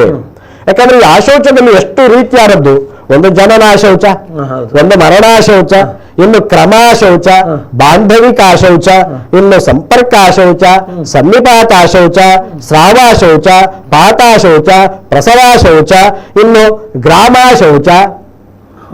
ಗ್ರಾಮಕ್ಕೂ ಬಯಲಿಗೆ ಇದೆ ಎಂದು ಬೇಕಾದ್ರೆ ಅದನ್ನು ಹೇಳ್ತಾರೆ. ಗೃಹ ಗ್ರಾಮಗಳಿಗೂ ಕೂಡ ಆ ಶೌಚವನ್ನು ಹೇಳಿದ್ದಾರೆ. ಹಾಗಾದ್ರೆ ಆ ಶೌಚ ಎನ್ನುವಂತಹ ವ್ಯಾಪ್ತಿ ತುಂಬಾ ದೊಡ್ಡದಾಗಿರ್ತಕ್ಕಂತಹ ವ್ಯಾಪ್ತಿ ಇದರದ್ದು. ಇದರ ಬಗ್ಗೆ ನಾವು ಇದಮಿತ್ತಂ ಅಂತ ಹೇಳಿ ಇಲ್ಲಿ ಕೂತ್ಕೊಂಡು ನಾವು ಅದನ್ನ ಸಮರ್ಥನೆ ಮಾಡೋದು ಸ್ವಲ್ಪ ಕಷ್ಟ. ಯಾಕೆ ಅಂತ ಕೇಳಿದ್ರೆ, ಶಾಸ್ತ್ರ ಏನು ಹೇಳಿದೆ ಅಂತಂದ್ರೆ, ದೇಶಾಚಾರ ಕುಲಾಚಾರ ಜಾತ್ಯಾಚಾರ ತಥೈವಚ ಅಂತ. ಒಂದೊಂದು ದೇಶದಲ್ಲಿ ಒಂದೊಂದು ರೀತಿಯ ಆಚಾರ, ಒಂದೊಂದು ಕುಲದಲ್ಲಿ ಒಂದೊಂದು ರೀತಿಯ ಆಚಾರ, ಒಂದೊಂದು ಜಾತಿಯಲ್ಲಿ ಒಂದೊಂದು ಆಚಾರ ಇದೆ. ಹಾಗಾಗಿ ಈ ಆಚರಣೆಗಳನ್ನು ಹೀಗೆ ಅಂತ ಹೇಳಲಿಕ್ಕಿಲ್ಲ. ನೋಡಿ, ಉದಾಹರಣೆಗೆ ಇಲ್ಲೇ ನಮ್ಮ ತೌಳವ ಸಂಪ್ರದಾಯದಲ್ಲಿ ನೋಡುವಾಗ 2 ಕಟ್ಟಳೆಯನ್ನು ನಾವು ನೋಡ್ತೇವೆ. ಒಂದು ಮಕ್ಕಳ ಕಟ್ಟು ಅಂತ ಕರೀತಾರೆ, ಒಂದು ಅಳಿಯ ಕಟ್ಟು ಅಂತ ಕರೀತಾರೆ. ಸಾಮಾನ್ಯವಾಗಿ ಮಕ್ಕಳ ಕಟ್ಟಿನವರೆಲ್ಲ ಸಾಮಾನ್ಯ ಬ್ರಹ್ಮಕರ್ಮಿಗಳಾಗಿರುತ್ತಾರೆ. ಯಜ್ಞೋಪವೀತಾದಿಗಳನ್ನು ಹಾಕಿಕೊಂಡಿರ್ತಕ್ಕಂಥವರು, ಅವರ ಅನುಷ್ಠಾನಾದಿಗಳನ್ನು ಮಾಡಿಕೊಂಡು ಬರುವಂತವರು ಸಾಮಾನ್ಯ ಬ್ರಹ್ಮಕರ್ಮಿಗಳಾದವರು, ಸಾಮಾನ್ಯ ಅವರು ಮಕ್ಕಳ ಕಟ್ಟಿನವರಾಗಿರ್ತಾರೆ. ಇನ್ನು ಬ್ರಹ್ಮಕರ್ಮಿಗಳಲ್ಲದೇ ಇರತಕ್ಕಂಥವರೆಲ್ಲ ಅಳಿಯ ಕಟ್ಟು ಅಥವಾ ತುಳು ಭಾಷೆಯಲ್ಲಿ ಹೇಳುವಾದ್ರೆ ಅಪ್ಪೆಕಟ್ಟು ಅಂತ ಹೇಳುವಂತಹ ಒಂದು ಸಂಪ್ರದಾಯವನ್ನು ಇಲ್ಲಿ ಪಾಲನೆ ಮಾಡುವವರಿದ್ದಾರೆ. ಹಾಗಾಗಿ ಅವರವರ ಸಂಪ್ರದಾಯ ಜಾತಿ ಆಚರಣೆಯ ಪ್ರಕಾರವಾಗಿ ಈ ಆಚರಣೆಗಳೆಲ್ಲ ಬಂದಿರತಕ್ಕಂಥ. ಈಗ ನೀವು ಕೇಳಿದ ಹಾಗೆ ಆ ಮನೆಗೆಲ್ಲ ಹೋದ್ರೆ ಏನು, ಅಲ್ಲಿ ದ್ರವ್ಯಗಳನ್ನು ನಾವು ತಗೊಳ್ಳಬಹುದಾ ಅಂತೆಲ್ಲ ಕೇಳಿದ್ರೆ, ದ್ರವ್ಯಾನ್ಯಪಿ ಪ್ರದುಷ್ಯಂತಿ ಅಂತಲೇ ಹೇಳಿರ್ತಕ್ಕಂಥ. ಏನು, ಅಲ್ಲಿರ್ತಕ್ಕಂತಹ ದ್ರವ್ಯಗಳು ಕೂಡ ದೂಷಿತವಾಗಿರುತ್ತವೆ, ಅವುಗಳಲ್ಲಿಯೂ ಕೂಡ ಆ ಪಾಪ ಸಂಬದ್ಧವಾಗಿರುತ್ತದೆ, ಅಗ ಎನ್ನುವಂತಹದ್ದು ಸಂಬಂಧವಾಗಿರುತ್ತದೆ. ಹಾಗಾಗಿ ಅದನ್ನ ತಗೊಳ್ಳುವುದು ಅಥವಾ ಅಲ್ಲಿಂದ ತರುವುದು, ನಾವು ಅವರಿಗೆ ಕೊಡುವುದು ಇತ್ಯಾದಿಗಳೆಲ್ಲವನ್ನು ಕೂಡ ಶಾಸ್ತ್ರ ನಿಷಿದ್ಧ ಮಾಡಿದೆ. ಆದ್ರೆ ವಿಶೇಷ ಏನು ಗೊತ್ತುಂಟಾ, ಶತಶ್ಲೋಕಿ ಗ್ರಂಥದಲ್ಲಿ ಹೇಳ್ತಾರೆ, ದಧಿಕ್ಷೀರಂ ಘೃತಂ ಶಾಕಂ ಪಟುಪುಷ್ಪಂ ತಿಲೌಷಧಂ ಕಾಷ್ಠಂ ಮೂಲಂ ಫಲಂ ಮಾಂಸಂ ಮಧು ಕೂಪಾಂಬು ಚಾಜಿನಂ ಪಣ್ಯಾನ್ಯಘೇಪಿ ಗೃಹೀಯಾತ್ ಸ್ವಯಂತು ಸ್ವಾಮ್ಯನಜ್ಞಯ ಭಕ್ಷ್ಯಜಾತಂ ಯಥಾಪಕ್ವಂ ಅಪಕ್ವಂ ತಂಡುರಾಧಿಕಂ ಅಂತ ಹೇಳಿ ಇಷ್ಟು ವಸ್ತುಗಳನ್ನು ಸ್ವೀಕಾರ ಮಾಡಬಹುದು ಅಂತ ಶಾಸ್ತ್ರ ಹೇಳಿದೆ. ಅದು ಯಾವ ವಸ್ತುಗಳು? ಸಾಮಾನ್ಯ ನಮ್ಮವರಿಗೆ ಗೊತ್ತುಂಟು, ತುಳು ಭಾಷೆಯಲ್ಲಿ ಹೇಳ್ತಾರೆ ಪೇರು ಕುಜಪ್ಪಗೂ ಶಾಸ್ತ್ರ ಇಜ್ಜಿ ಅಂತ. ಯಾಕೆ ಅಂತ ಹೇಳಿದ್ರೆ ಇದೇ ಆಧಾರ ಅದಕ್ಕೆ. ದಧಿ ಅಂದ್ರೆ ಮೊಸರು, ಕ್ಷೀರ ಹಾಲು, ಘೃತ ಅಂತ ಹೇಳಿದ್ರೆ ತುಪ್ಪ, ಇನ್ನು ಪಟು ಅಂತ ಹೇಳಿದ್ರೆ ಉಪ್ಪು, ಪುಷ್ಪ, ತಿಲ ಅಂದ್ರೆ ಎಳ್ಳು, ಔಷಧ, ಕಾಷ್ಟ ಅಂದ್ರೆ ಕಟ್ಟಿಗೆ, ಮೂಲ ಅಂತ ಹೇಳಿದ್ರೆ ಗೆಡ್ಡೆ ಗೆಣಸುಗಳು, ಇನ್ನು ಮಾಂಸ, ಅದು ಕೂಡ ಶಾಸ್ತ್ರ ಹೇಳುವಾಗ ಬೇಯಿಸದ ಮಾಂಸ ಅಂತ ಹೇಳ್ತಾರೆ, ಬೇಯಿಸಿದ್ದಾಗುವುದಿಲ್ಲ, ಬೇಯಿಸದ ಮಾಂಸ, ಮಧು ಅಂದ್ರೆ ಜೇನುತುಪ್ಪ, ಕೂಪಾಂಬು ಅಂದ್ರೆ ಬಾವಿಯ ನೀರು, ಇನ್ನು ಅಜಿನ ಕೃಷ್ಣಾಜಿನ ಅಂತ ಹೇಳಿ ಉಪಯೋಗ ಮಾಡುವಂತಹದ್ದು. ಇನ್ನು ಇದನ್ನಿಷ್ಟನ್ನು ನಾವು ತಗೊಂಡು ಬರಬಹುದು ಅಂತಲೂ, ಇನ್ನು ಭಕ್ಷ್ಯಜಾತಂ ಅಪೂಪಾದಿ ಭಕ್ಷ್ಯಗಳನ್ನು ತರಬಹುದು ಅಂತ. ವಿಚಿತ್ರ ನೋಡಿ, ಅದು ಯಾಕೆ ಅಂತ ಗೊತ್ತಿಲ್ಲ. ಅದಕ್ಕೆ ನಾನು ಹಾಗೆ ಹೇಳಿದ್ದು, ಶಾಸ್ತ್ರವನ್ನು ಬಹುಮುಖವಾಗಿ ನೋಡಬೇಕು ಅಂತ ನಾನು ಅದಕ್ಕೆ ಹೇಳಿದ್ದು. ಶಾಸ್ತ್ರದಲ್ಲಿ ಹೇಳಿದ್ದಾರೆ ಅಪೂಪಾದಿ ಭಕ್ಷ್ಯಗಳನ್ನು ತರಬಹುದು ಅಂತ ಹೇಳಿದ್ದಾರೆ. ಇನ್ನು ಅಪಕ್ವಂ ತಂಡುಲಾಧಿಕಂ, ಬೇಯಿಸದೇ ಇರತಕ್ಕಂತಹ ಅನ್ನ ಅಂದ್ರೆ ಅಕ್ಕಿ ಅಂತ, ಬೇಯಿಸಿದ್ರೆ ಅನ್ನ, ಬೇಯಿಸದೇ ಇರತಕ್ಕಂತಹ ಅನ್ನ ಅಂದ್ರೆ ಅಕ್ಕಿ, ಅಕ್ಕಿಯನ್ನ ತರಬಹುದು. ಉಪಲಕ್ಷಣತೆಯ ಬಹುಶಃ ಬೇರೆ ಉಳಿದ ಧಾನ್ಯಗಳನ್ನು ತರಬಹುದು ಏನೋ. ಅಂತೂ ಇಷ್ಟನ್ನ ಆಶೌಚ ಇರತಕ್ಕಂತಹ ಮನೆಯಿಂದ ದಾನ ಪ್ರತಿಗ್ರಹ ನಾವು ತರಬಹುದಂತೆ. ದಾನ ಅಂತಲ್ಲ, ಅದಕ್ಕೊಂದು ನಿಯಮ ಹೇಳಿದ್ದಾರೆ. ಹೇಗೆ ತರಬೇಕು ಅಂತ ಕೇಳಿದಾಗ, ಗೃಹೀಯಾತು ಸ್ವಯಂ ಸ್ವಾಮ್ಯನುಜ್ಞಯ. ಯಜಮಾನನ ಅಪ್ಪಣೆಯಂತೆ ಅವ ಇಟ್ಟದ್ದನ್ನ ನಾನು ಗೃಹ್ಣೀಯ ಸ್ವಯಂ ಗೃಹ್ಣೀಯ ಅವನು ಕೈಯಲ್ಲಿ ಮುಟ್ಟಿ ಕೊಡಬಾರದು. ಮುಟ್ಟಿ ಕೊಟ್ರೆ ಬಹುಶಃ ಪ್ರದೂಷಿತ ಆಗ್ತದೆ. ಅಧಿಕಾರ ಇಲ್ಲ ಅಲ್ಲಿ ಕೊಡ್ಲಿಕ್ಕೆ, ಅವನಿಗೆ ಕೊಡ್ಲಿಕ್ಕೆ ಅಧಿಕಾರ ಇಲ್ಲ, ದಾನಾದಿಗಳಂತ ಹೇಳಿ ಕೊಡ್ಲಿಕ್ಕೆ ಅವನಿಗೆ ಅಧಿಕಾರ ಇಲ್ಲದಿರೋದ್ರಿಂದ ಅವ ಅಲ್ಲಿ ಇದ್ದೆ ಅವನ ಅನುಜ್ಞೆ ಬೇಕು. ಅನುಜ್ಞೆ ಇಲ್ಲದೆ ತಂದ್ರೆ ಕಲ್ತದ್ದು ಅಂತ ಆಗ್ತದೆ. ಹಾಗಾಗಿ ಅವನ ಅನುಜ್ಞೆ ಬೇಕು, ನಾವು ಅದನ್ನ ಕೈ ಹಾಕಿ ತರಬಹುದು ಅಂತ ಹೇಳಿದ್ರು. ಇನ್ನೊಂದು ವಿಶೇಷವಾದ ವಿಚಾರ ಏನು ಅಂತಂದ್ರೆ ಇದೇ ಶ್ಲೋಕದಲ್ಲಿ ಹೇಳ್ತಾರೆ, ಪಣ್ಯಾನಿ ಅಘೇಪಿ, ಅಂಗಡಿಯಲ್ಲಿದ್ದದ್ದನ್ನು ತರಬಹುದು ಅಂತ. ಅಂಗಡಿಯ ಒಬ್ಬ ಇದ್ದಾನೆ. ಇದೊಂದು ಕೆಲವರಿಗೆ ಪ್ರಶ್ನೆ ಬರ್ತದೆ, ಅಂಗಡಿಯವರಿಗೆ ಸೂತಕ ಮಾರ, ನಮ್ಗೆ ಗೊತ್ತು ಪಕ್ಕದ ಮನೆಯವನೇ, ಹಾಗೆ ಯಾರು ಸತ್ತಿದ್ದಾರೆ, ಈಗ ಅವನ ಅಂಗಡಿಯಿಂದ ಹಾಲು ತರಬೇಕು, ಮೊಸರು ತರಬೇಕು, ಇನ್ಯಾವುದೋ ಒಂದು ಬಗ್ಗೆ ಬೇರೆ ಯಾವುದೋ ಒಂದು ವಸ್ತುವನ್ನ ತರಬೇಕು, ಬೇಡ, ಧರ್ಮ ಸಂಕಟ. ಈಗ ಗೊತ್ತಿಲ್ಲದೆ ಇದ್ರೆ ಪ್ರಶ್ನೆ ಇಲ್ಲ, ಕಷ್ಟವೇ ಇಲ್ಲ ನಮಗೆ. ಈಗ ಗೊತ್ತಾಗಿ ಅಂಗಡಿಯವನಿಗೆ ಉಂಟಾ ಇಲ್ಲ ಅಂದ್ರೆ ನೇರವಾಗಿ ಗೊತ್ತಿರ್ತದೆ ಭಾಗದಲ್ಲಿ ಯಾರು ಬಿಡಿ. ಹಾಗಾಗಿ ಗೊತ್ತಾದ್ರೂ ಅವನಿಗೆ ಇದೆ ಅಂತಾದ್ರೂ ಪಣ್ಯ ಅಂಗಡಿಯಲ್ಲಿ ಆಗುವಾಗ ನಾವು ಅದನ್ನ ತರಬಹುದು ಅಂತ, ಅದನ್ನ ಸ್ವೀಕಾರ ಮಾಡಬಹುದು ಅಂತ ಗ್ರಂಥದಲ್ಲಿ ನಮಗೆ ಪ್ರಮಾಣವನ್ನ ಕೊಟ್ಟಿದ್ದಾರೆ. ಇನ್ನು ಈ ಬಹಳವಾದಂತಹ ಅನ್ನದಾನಾದಿಗಳನ್ನು ಮಾಡತಕ್ಕಂತಹ ಅನ್ನ ಸತ್ರ, ಅರ್ಥ ಆಯ್ತಾ? ಅನ್ನ ಸತ್ರದಲ್ಲಿ ಅನ್ನದಾನವನ್ನು ಮಾಡುವಂತ ಅನ್ನಛತ್ರಗಳು ಅಂತ ಈಗೆಲ್ಲ ಸ್ವಲ್ಪ ಕಡಿಮೆ ಆಗಿದೆ, ಮೊದಲೆಲ್ಲ ಅನ್ನಛತ್ರಗಳು ಅಂತ ಇರ್ತಾ ಇತ್ತು. ಅಂತಹ ಅನ್ನಛತ್ರಗಳಿಂದ ನಾವು ಸ್ವೀಕಾರ ಮಾಡಬಹುದೇ? ಈಗ ಅನ್ನಛತ್ರದ ಯಜಮಾನ ಇದ್ದಾನೆ, ಅನ್ನದಾನ ಮಾಡತಕ್ಕಂಥ ಯಜಮಾನ, ಅವನಿಗೆ ಆಶೋಚ ಬಂದಿದೆ, ನಮಗ್ ಗೊತ್ತಾಗಿದೆ ಅವನಿಗೆ ಬಂದಿದೆ ಅಂತ ನಮಗ್ ಗೊತ್ತು. ಈಗ ನಾವು ಅಲ್ಲಿ ಹೋಗಿ ಅನ್ನದಾನ ಸ್ವೀಕಾರ ಮಾಡಬೇಕಾ ಬೇಡವಾ? ಇದು ಅನ್ನಛತ್ರದ ವ್ಯವಸ್ಥೆ ಸರಿಯಾಗಿ ತಿಳ್ಕೊಳ್ಬೇಕು. ಅನ್ನಛತ್ರದಲ್ಲಿ ನಿರಂತರ ಅನ್ನದಾನ ಆಗ್ತಾ ಇದ್ರೆ ಅಲ್ಲಿ ಗ್ರಾಹ್ಯಂ ಇತ್ಯಂಗಿರಾ ಮುನಿಹಿ, ಅಂಗಿರಸರು ಹೇಳ್ತಾರೆ ಅಲ್ಲಿದ್ದ ಅನ್ನದಾನವನ್ನು ಸ್ವೀಕಾರ ಮಾಡಬಹುದು. ಯಾಕೆ ಅಂತ ಕೇಳಿದ್ರೆ ಪುಣ್ಯತ್ವಾತ್, ಅದು ಅತ್ಯಂತ ಪುಣ್ಯತಮವಾದಂತಹ ಕೆಲಸವಾದದ್ದರಿಂದ ನಾವು ಸ್ವೀಕಾರ ಮಾಡಬಹುದು ಅಂತ ಹೇಳ್ತಾರೆ. ಸೂಕ್ಷ್ಮವಾದಂತಹ ವಿಚಾರ ಏನು ಅಂತಂದ್ರೆ, ಈ ಪುತ್ರ ಜನ್ಮಾಹೇ ಇನ್ನು ಸ್ವಲ್ಪ ಮುಂದೆ ಹೋಗಿ ಹೇಳ್ತಾರೆ, ಪುತ್ರೋತ್ಸವ ಆದಾಗಲೂ ಕೂಡ ಆ ಶೌಚ ಬರ್ತದೆ, ಆಗ್ಲೂ ಕೂಡ ಅವ ಕೊಟ್ಟದ್ದನ್ನು ತಗೊಳ್ಬಹುದು ಅಂತ ಹೇಳ್ತಾರೆ. ದಾನ ಕೊಟ್ಟರೆ ತಗೊಳ್ಬಹುದು. ಯಾಕೆ? ಪುಣ್ಯತಮತ್ವ, ಅವನಿಗೆ ಅಷ್ಟು ಪುಣ್ಯ ಸೇರಬೇಕಾದ್ರೆ ಛತ್ರದಲ್ಲಿ ಮಾತ್ರ ಅಲ್ಲ, ಬೇರೆ ಕಡೆ ಎಲ್ಲೂ ಕೂಡ ಎಲ್ಲಾದ್ರೂ ಒಬ್ಬನಿಗೆ ಪುತ್ರೋತ್ಸವ ಆಗಿದೆ ಅಂತ ಆದಾಗ, ಮೊದಲೆಲ್ಲ ಪುತ್ರೋತ್ಸವ ಆದ್ರೆ 100 ಗೋವುಗಳನ್ನು ದಾನ ಕೊಡುವುದು, ಇನ್ನು ಸುವರ್ಣ ದಾನಾದಿಗಳನ್ನು ಮಾಡುವುದು ಇತ್ಯಾದಿಗಳ ಖುಷಿಯಿಂದ ರಾಜರು ಮಾಡ್ತಾ ಇದ್ರು. ಇಲ್ಲಿಗೆ ರಾಜ ತನಗೊಂದು ಮಗ ಹುಟ್ಟಿದ್ದಾನೆ ಅಂತ ಹೇಳಿ ಬಡ ಜನರಿಗೆ ನಾನು 100 ವರಾಹಗಳನ್ನ ದಾನ ಕೊಡ್ತೇನೆ, 100 ಗೋವುಗಳನ್ನು ದಾನ ಕೊಡ್ತೇನೆ ಹೇಳಿದಾಗ ತೆಗೊಳ್ಳುವವರಿಗೆ ಸಂಕೋಚ ಹೌದು ಅಲ್ವೋ? ಹೌದು ಹೌದು. ಪುತ್ರೋತ್ಸವ ಆಗಿದೆ, ಅವನಿಗೆ ಆಶೋಚ್ಚ ಬಂದಿದೆ, ತೆಗೊಳ್ಬೇಕಾ ಬೇಡವಾ? ಹಾಗೆ ಶಾಸ್ತ್ರ ಹೇಳ್ತಾರೆ ತೆಗೊಳ್ಬಹುದು. ಪುಣ್ಯತ್ವಾತ್, ಅತ್ಯಂತವಾದಂತಹ ಪುಣ್ಯ ಬರುವುದರಿಂದ ಜನನದಲ್ಲಿ ಮಾತ್ರ, ಅಲ್ಲಿ ಮಾತ್ರ ಹೇಳಿದ್ದಾರೆ. ಹಾಗಾಗಿ ಅಂತಹ ಸಂದರ್ಭದಲ್ಲಿ ನಾವು ಅದನ್ನು ಸ್ವೀಕಾರ ಮಾಡಬಹುದು. ಇಷ್ಟು ದ್ರವ್ಯಗಳನ್ನು ಸ್ವೀಕಾರ ಮಾಡಬಹುದು. ನಿಯಮ ಸ್ವಯಂ ಆಗಿ ಸ್ವೀಕಾರ ಮಾಡಬೇಕು, ಅವಾಗಿ ಕೊಡಬಾರದು. ಅನ್ನಛತ್ರದಲ್ಲಿ ಅನ್ನದಾನವನ್ನು ಸ್ವೀಕಾರ ಮಾಡಬೇಕು ಅಂತ ಶಾಸ್ತ್ರ ನಮಗೆ ತಿಳಿಸ್ತದೆ ಅಂತೇಳಿ. ಅದೇ ರೀತಿಯಾಗಿ ಜನನ ಮರಣ ಅಂತೇಳಿ ಬಂದಾಗ ಎಷ್ಟು ದಿವಸಗಳ ಕಾಲ ನಾವು ಆಚರಣೆ ಮಾಡಬೇಕು ಅಂತೇಳಿ, ಯಾಕಂದ್ರೆ ಆ ದಿನಗಳು ಅಂತ ಹೇಳುವಂಥದ್ದು ಪ್ರಮುಖವಾಗಿರ್ತಾ ಹೋಗ್ತದೆ, ಅದರಲ್ಲೂ ವ್ಯತ್ಯಾಸಗಳಿರ್ತಾ ಹೋಗ್ತದೆ. ಹೇಗೆ ಅದು ವ್ಯತ್ಯಾಸ? ಜನ್ಮಹಾನ್ಯೋಸ್ತು ವರ್ಣಾನ ದಶಷೋಡಶ ವಿಂಶತಿ ಅಂತ ಒಂದು ನಾನು ಮೊದಲೇ ಹೇಳಿದ್ದೇನೆ. ದೇಶಾಚಾರಗಳನ್ನು ಗಮನದಲ್ಲಿಟ್ಟುಕೊಳ್ಳಿ. ಶಾಸ್ತ್ರ ಒಂದು ರೀತಿಯಲ್ಲಿ ಹೇಳುತ್ತದೆ, ಶಾಸ್ತ್ರದ ಆಧಾರದಂತೆ ನಮ್ಮ ದೇಶಾಚಾರದಲ್ಲಿ ನಾವು ಅದನ್ನು ರೂಢಿಸಿಕೊಂಡು ಹೋಗಬೇಕು ಅಂತ.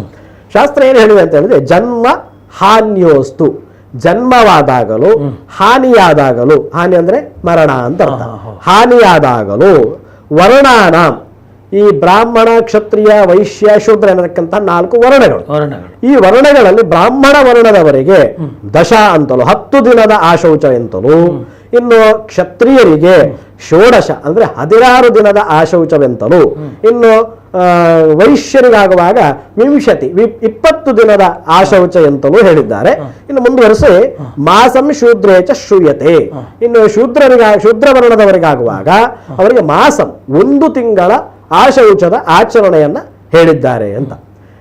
ಸ್ವಲ್ಪ ಗಮನಿಸಬೇಕಾದಂಥ ಅಂಶ ಏನು ಅಂತಂದ್ರೆ, ಈ ಇನ್ನೊಂದು ಗ್ರಂಥದಲ್ಲಿ ಆಗುವಾಗ ಕ್ಷತ್ರಿಯರಿಗೆ 12 ದಿವಸ ಅಂತ ಹೇಳಿದ್ದಾರೆ. ಈ ಶ್ಲೋಕದಲ್ಲಿ 16 ದಿವಸ ಅಂತ ಹೇಳಿದ್ದಾರೆ, ಅಲ್ಲಿ 12 ದಿವಸ ಅಂತ ಕ್ಷತ್ರಿಯರಿಗೆ ಹೇಳಿದ್ದಾರೆ. ಹಾಗಾದ್ರೆ ಹೇಗೆ ಅಂತ ಕೇಳಿದ್ರೆ ವ್ಯಾಖ್ಯಾನಕಾರ ಏನು ಹೇಳ್ತಾರಂತಂದ್ರೆ, ಯಾರು ಕ್ಷತ್ರ ಧರ್ಮವನ್ನ ಪಾಲನೆ ಮಾಡ್ತಾ ಇರ್ತಾರೆ, ಅರ್ಥಾತ್ ಕತ್ತಿ ಖಡ್ಗಗಳನ್ನು ಹಿಡ್ಕೊಂಡು ರಾಜ್ಯ ರಕ್ಷಣೆ ಮಾಡುವಂತಹ ಕೆಲಸವನ್ನ ಯಾವ ಕ್ಷತ್ರಿಯ ಮಾಡ್ತಾ ಇದ್ದಾನೋ ಅವನಿಗೆ 12 ದಿವಸ.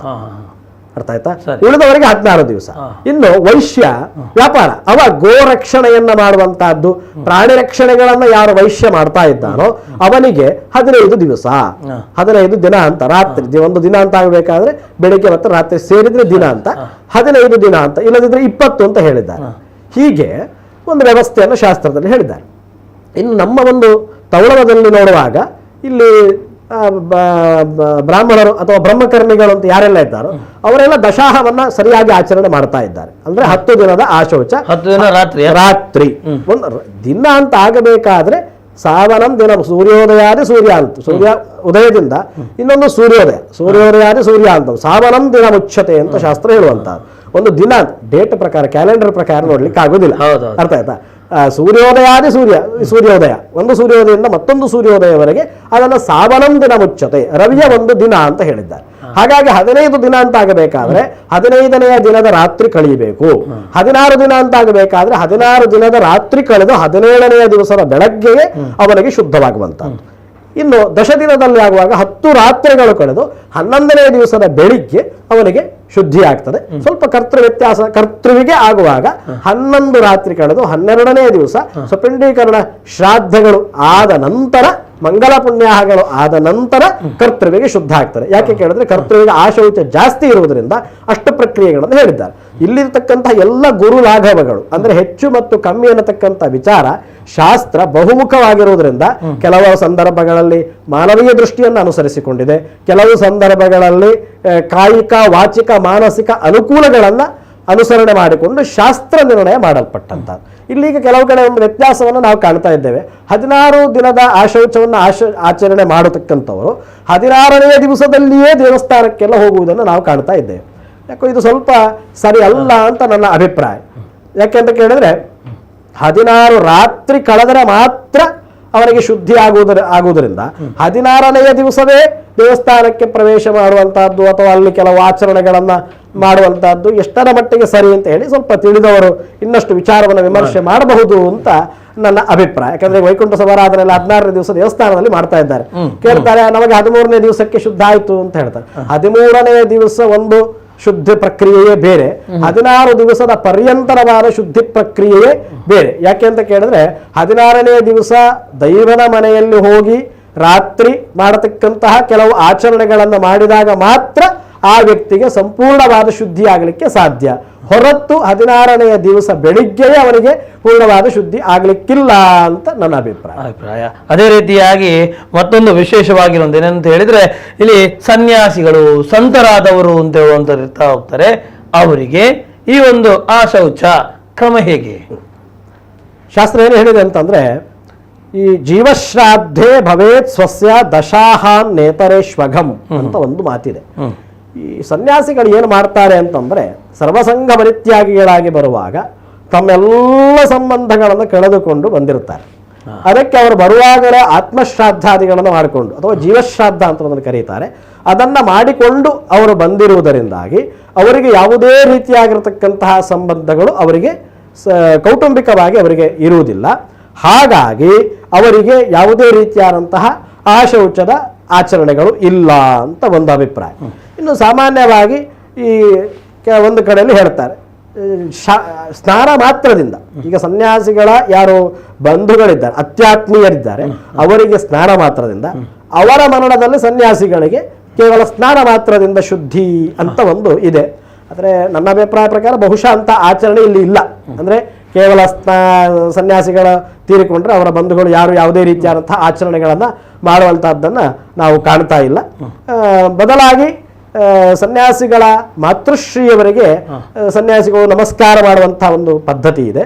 ಮತ್ತು ಮಾತೃಶ್ರೀಯವರು ಯಾರಾದರೂ ಮೃತ ಆದಾಗ ಸನ್ಯಾಸಿಗಳು ಒಂದು ಮುಖದರ್ಶನವನ್ನು ಮಾಡಿ ಅವರ ಒಂದು ದಂಡತೀರ್ಥಾದಿಗಳನ್ನು ಕೊಡುವಂತಹ ಒಂದು ಪದ್ಧತಿ ಇದ್ದು, ಇನ್ನು ಮಾತೃಶ್ರೀಯವರ 14ನೆಯ ದಿನ ಶ್ರವಣಾರಾಧನೆಯ ದಿವಸ ವಿಶೇಷವಾಗಿ ಸನ್ಯಾಸಿಗಳು ಕೂಡ ತಮ್ಮ ತಮ್ಮ ಮಠದಲ್ಲೇ, ಬೇರೆ ಅಲ್ಲ, ತಮ್ಮ ತಮ್ಮ ಮಠದಲ್ಲೇ ಏನಾದರೂ ವಿಶೇಷವಾಗಿ ದಾನಾದಿಗಳನ್ನೆಲ್ಲ ಮಾಡುವಂಥ ಅನ್ನದಾನ ವಸ್ತ್ರದಾನ ಇತ್ಯಾದಿಗಳನ್ನೆಲ್ಲ ಮಾಡುವಂಥದ್ದು ವಾಡಿಕೆಯಲ್ಲಿ ನಮ್ಮಲ್ಲಿ ಇದೆ ಅಂತ ನಾನು ಹೇಳಲಿಕ್ಕೆ ಬಯಸ್ತೇನೆ. ಅದೇ ರೀತಿಯಾಗಿ ಇಲ್ಲಿ ವಿಶೇಷವಾಗಿ ಅವರ ತಾಯಂದ್ರು ತಂದೆಯಂದ್ರು ಒಂದು ವೇಳೆ ಮರಣ ಹೊಂದಿದ್ರೆ ಅಂತೇಳಿ ಬಂದಾಗ ಅಲ್ಲಿಯ ಕ್ರಮಗಳು ಹೇಗೆ ಅಂತ ಯಾರು ಸನ್ಯಾಸಿಗಳದ್ದು? ಹೌದು. ಅದೇ ತಂದೆಯ ಮರಣ ಆದಾಗ ಯಾವ ರೀತಿಯಾದಂತಹ ಆಚರಣೆಯೂ ಇಲ್ಲ. ತಂದೆ ಮರಣ ಇಲ್ಲ, ಯಾಕೆಂದ್ರೆ ಅವರು ಅಲ್ಲಿ ಸನ್ಯಾಸತ್ವವನ್ನು ಸ್ವೀಕಾರ ಮಾಡುವಾಗ ತಂದೆಗೂ ಕೂಡ ಶ್ರಾದ್ದಾದಿಗಳನ್ನು ಮಾಡಿಯೇ ಬಂದಿರೋದ್ರಿಂದ ತಂದೆಗೂ ಇವರಿಗೂ ಇರತಕ್ಕಂಥ ಸಂಪೂರ್ಣವಾದ ಸಂಬಂಧಗಳು ಕಳೆದುಕೊಂಡು ಹೋಗಿರುತ್ತದೆ. ತಾಯಿ ಎಷ್ಟೇ ಆದರೂ ಕೂಡ ತಾಯಿ ಹೆತ್ತ ತಾಯಿ ಆದದ್ದರಿಂದ ಅವಳ ಒಂದು ಮುಖದರ್ಶನಕ್ಕೆ ಮತ್ತು ದಂಡತೀರ್ಥವನ್ನ ಕೊಡ್ಲಿಕ್ಕೆ ಮತ್ತು ಅವಳ 14ನೇ ದಿವಸದ ಆಚರಣೆ ದಿವಸ ಕೆಲವು ದಾನಾದಿಗಳನ್ನು ಮಾಡ್ಲಿಕ್ಕೆ ಒಂದು ಅವಕಾಶ ಇದೆ. ಹೊರತು ವಿಶೇಷವಾಗಿ ಪ್ರದೇಶಕ್ಕೆ ಹೋಗಿ ಅಥವಾ ಅವರ ಮಠದಲ್ಲಿ ಆಸ್ಥಾನದಲ್ಲಿ ಇದ್ದನ್ನು ಮಾಡಬೇಕಾಗ್ತದೆ. ಹೊರತು ಮನೆಗೆ ಹೋಗುವಂತಹದ್ದು ಇಲ್ಲ ಅಂತ ಹೇಳ್ಬೋದು ಅಂತೇಳಿ. ಅದೇ ರೀತಿಯಾಗಿ ಬಹಳ ಮತ್ತೊಂದು ಕುತೂಹಲ ಏನು ಅಂತ ಹೇಳಿದ್ರೆ ಹಲವಾರು ರೀತಿಯ ವ್ಯಕ್ತಿಗಳಿಗೆ ಗಮನಿಸ್ತಾ ಹೋಗ್ತವೆ. ಸೂತಕ ಬಂದಿದೆ, ಅದನ್ನು ನಂಗೆ ನೇರವಾಗಿ ಯಾರು ಹೇಳಲಿಲ್ಲ, ಎಲ್ಲಿಯೋ ಒಂದು ಕಡೆಯಲ್ಲಿ ಬಂದಿದೆ ಅಂತ ಯಾರು ಹೇಳಿದ್ದಾರೆ, ನನ್ನ ಅಣ್ಣ ಅಥವಾ ನನ್ನ ಮನೆಯವ ಅಥವಾ ನನ್ನ ಕುಟುಂಬದವನ್ನ ಹೇಳಲಿಲ್ಲ, ಈಗ ನಾನು ಆಚರಣೆ ಮಾಡಿದ ಯಾಕೆ ಬೇಡ ಅಂತ ಹೇಳುವಂಥ ಮಾತುಗಳು ಬರ್ತಾ ಹೋಗ್ತದೆ. ಅಂಥವರಿಗೆ ನಿಮ್ಮ ಉತ್ತರ? ಇದೊಂದು ಉದ್ದಟತನದ ಮಾತು ಅಂತ ಹೇಳ್ಬೋದಷ್ಟೇ ಹೊರತು ಇದು ಸರಿಯಾದ ವಿಚಾರ ಅಲ್ಲ. ಯಾಕೆಂದ್ರೆ ಶಾಸ್ತ್ರ ಏನು ಹೇಳಿದೆ ಅಂತಂದ್ರೆ ಕಿವಿಗೆ ಕೇಳಿದ ಶ್ರುತವಾದಾಗಲೇ ಅವನಿಗೆ ಆಚರಣೆ ಬರ್ತದೆ. ಶ್ರುತಿ ಹೇಗೂ ಆಗಬಹುದು, ಕೇಳುವಿಕೆ ಅನ್ನುವಂತಹದ್ದು ಹೇಗೂ ಆಗಬಹುದು.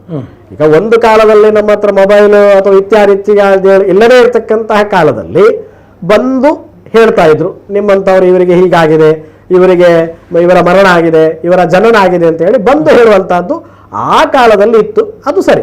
ಆದರೆ ಈ ಕಾಲದಲ್ಲಿ ಬಂದು ಹೇಳುವ ಪದ್ಧತಿಯೇ ನಮ್ಮಲ್ಲಿ ಇಲ್ಲ ಅಂತಾಗಿದೆ. ಹಾಗಿರುವಾಗ ಇವತ್ತಿನ ಮೊಬೈಲ್ ಯುಗದಲ್ಲಿ ನಮಗೆ ಮೊಬೈಲ್ ಮೂಲಕ ಕೇಳಬಹುದು, ಇನ್ನೊಬ್ಬರು ಯಾರೋ ಹೇಳಿದ್ದು ಎಲ್ಲೋ ಒಂದು ಕಡೆ ನಮಗೆ ಅದು ಇನ್ನೊಬ್ಬರ ಮೂಲಕ ಕೇಳಬಹುದು. ಹೇಗೆ ಕೇಳಿದ್ರು ಅದರ ಆಚರಣೆಯನ್ನ ಮಾಡುವುದು ಉತ್ತಮ ಅಂತ. ಯಾಕೆಂದ್ರೆ ಕಲಿಯುಗದಲ್ಲಿ ಅಘಸಂಕೋಚನವನ್ನ ಮಾಡಬಾರದು ಅಂತ ಇದೆ. ಕೆಲವರು ಬುದ್ಧಿವಂತಿಕೆಯಲ್ಲಿ ಹೇಳ್ಬೋದು, ನಮಗೆ ನೇರವಾಗಿ ಅವರು ಹೇಳಲಿಲ್ಲಲ್ಲ ಅಂತ. ಅಲ್ಲ, ಎಲ್ಲವನ್ನೂ ನೇರವಾಗಿಯೇ ಹೇಳಿದ್ದಾರ ಕೇಳು.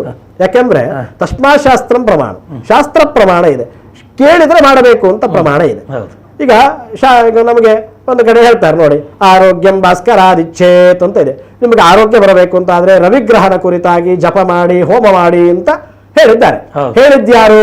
ವ್ಯಾಸರು, ಶಾಸ್ತ್ರ ಅಥವಾ ವೇದ ಹೇಳಿದ್ದು. ಹೊರತು ರವಿಯೇ ಬಂದು ಹೇಳಲಿಲ್ಲ ನಮಗೇನು, ನನ್ನನ್ನ ಪೂಜೆ ಮಾಡಿದ್ರೆ ನಿಮಗೆ ಆರೋಗ್ಯ ಕೊಡ್ತೇನೆ ಅಂತ ಹೇಳಿ ರವಿ ಹೇಳಲಿಲ್ಲ. ಹೇಳಿದವರು ಶಾಸ್ತ್ರಕಾರರು ಹೇಳಿದ್ರು. ಶಾಸ್ತ್ರದ ಮೇಲೆ ವಿಶ್ವಾಸ ಇಟ್ಟು ನಾವು ಮಾಡಿದ್ದೇವೆ, ನಮಗೆ ಅದರದ್ದು ಫಲ ಸಿಕ್ಕಿದೆ, ಆರೋಗ್ಯ ಸಿಕ್ಕಿದೆ ಅಲ್ವಾ? ಹಾಗಿರುವಾಗ ಅವರೇ ಬಂದು ಹೇಳಿದ್ರೆ ಮಾತ್ರ ಆಚರಣೆ ಮಾಡ್ತೇನೆ, ಅವರೇ ಬಂದು ಹೇಳಿದ್ರೆ ಮಾತ್ರ ಫಲ ಅಂತ ಹೇಳಿದ್ರೆ ಎಲ್ಲ ಒಂದ್ ಕಡೆಯಲ್ಲಿ ಮೂರ್ಖತನದ ವ್ಯವಹಾರ ಆದೀತು ಅಂತ ಕಾಣ್ತದೆ ಅಂತ ಒಂದು ಸಣ್ಣ ವಿರಾಮ ತೆಗೆದುಕೊಳ್ಳುವ ಸಮಯ ಆಗಿದೆ. ವಿರಾಮದ ಬಳಿಕ ಮತ್ತಷ್ಟು ರೀತಿಯ ಮಾಹಿತಿ ಇದೆ. ಏನಂತ ಹೇಳಿದ್ರೆ ವಿಶೇಷವಾಗಿ ನಾವು ಗಮನಿಸುವಂಥದ್ದು, ಸಮುದ್ರದಿಂದ ಆಚೆ ಅಂತ ಹೇಳಿದ್ದ ವ್ಯಕ್ತಿಗೆ ಸೂತಕ ಮತ್ತು ಈ ರೀತಿಯಾದಂತಹ ಏನು ಶೌಚಗಳಿದೆ ಅದನ್ನು ಯಾವ ರೀತಿ ಪಾಲನೆ, ಅದರೊಟ್ಟಿಗೆ ವಿಶೇಷವಾಗಿ ಮತ್ತೊಂದು ಗಮನಿಸುವಂಥದ್ದು, ದುರ್ಮರಣ ಹೊಂದಿದೆ, ಈ ಸಂದರ್ಭದಲ್ಲಿ ಯಾವ ರೀತಿಯಾಗಿ ಆಚರಣೆ ಮಾಡಬೇಕು, ಅದರೊಟ್ಟಿಗೆ ವೀಕ್ಷಕರ ಪ್ರಶ್ನೆ ಕೆಲವಾರು ಇರುವಂಥದ್ದು, ಎಲ್ಲದರ ಬಗ್ಗೆಯೂ ಸಂಪೂರ್ಣ ಮಾಹಿತಿ ನೀಡಬೇಕು. ಒಂದು ಸಣ್ಣ ವಿರಾಮದ ಬಳಿಕ ಆಸ್ತಿಕರೇ ಧರ್ಮ ನಂಬಿಕೆ ಕಾರ್ಯಕ್ರಮದಲ್ಲಿ ಒಂದು ಸಣ್ಣ ವಿರಾಮ.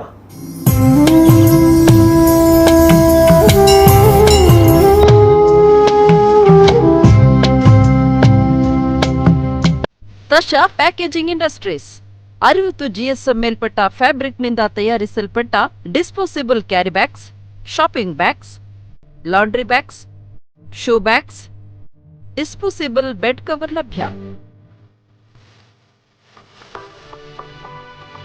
ಸಂಪರ್ಕಿಸಿ ತಶಾ ಪ್ಯಾಕ್ಸ್, ಅಳಕೆ main road, bank of Baroda, Mangaluru.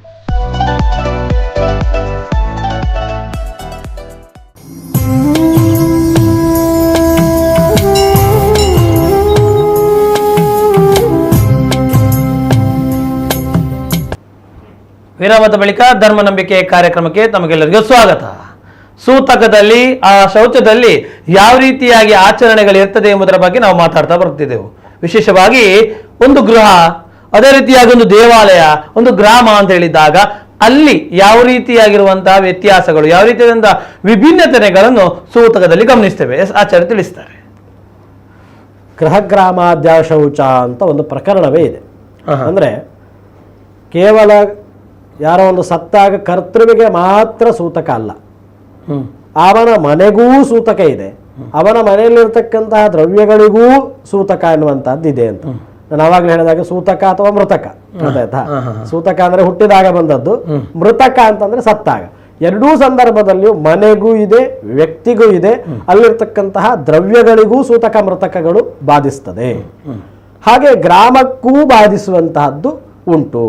ವಿಶೇಷವಾಗಿ ಮೃತಕದ ಪ್ರಕರಣದಲ್ಲಿ ಹೇಳ್ತಾರೆ,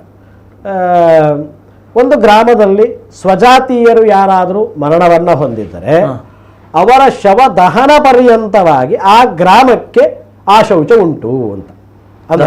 ದಹನ ಪರ್ಯಂತ, ಪೂರ್ಣ 10 ದಿವಸ 12 ದಿವಸ ಅಂತಲ್ಲ, ಶವದಾಹ ಆಗುವವರೆಗೆ ಆ ಮೃತಕವನ್ನ ಅಲ್ಲಿ ಆಚರಣೆಯನ್ನ ಮಾಡಬೇಕು ಸಜಾತಿಯರು ಸತ್ತಾಗ. ಅದು ಈಗಲೂ ನಮ್ಮಲ್ಲಿ ತೌಳವ ದೇಶದಲ್ಲಿ ಸಾಮಾನ್ಯ ಆಚರಣೆ ಇದೆ. ಯಾರಾದ್ರೂ ಗ್ರಾಮದಲ್ಲಿ ತೀರ್ಕೊಂಡ್ರೆ ಆ ವ್ಯಕ್ತಿಯ ದೇಹವನ್ನ ಗ್ರಾಮಾಂತರ ಅಂದ್ರೆ ಗ್ರಾಮದಿಂದ ಹೊರಗೆ ತಗೊಂಡು ಹೋಗಿ ಮಾಡ್ತಾರೆ. ಇಲ್ಲ ಅಂತಂದ್ರೆ ದಹನ ಆದ ಮೇಲೆ ದೇವಸ್ಥಾನದ ಪೂಜೆ ಇತ್ಯಾದಿಗಳು ನಡೀತದೆ. ಯಾಕೆಂತ ಕೇಳಿದ್ರೆ ಶಾಸ್ತ್ರ ಏನು ಹೇಳಿದೆ ಅಂತಂದ್ರೆ, ಯಜ್ಞೋತ್ಸವಾರೋ ಸರ್ವತ್ರ ಪ್ರಾಪ್ತೇಶು ನಾಸ್ತ್ಯಗಂ ದಾನಾದೋ ಗ್ರಹಣೇ ಸದ್ಯ ಪುತ್ರ ಜನ್ಮನಿ ಚಾಪದಿ ನಿಷ್ಕೃತೌ ತೀರ್ಥಯಾತ್ರಾಯಾಮ್ ವೇದಪಾರಾಯಣೆ ವ್ರತೆ ನಾಮಕರ್ಮಾದಿ ಸಂಸ್ಕಾರೆ ಪ್ರಾರಬ್ಧೆ ಸದ್ಯಯಿಷ್ಯತೆ ಅಂತ ನಿಯಮಗಳನ್ನು ಹೇಳಿದ್ದಾರೆ.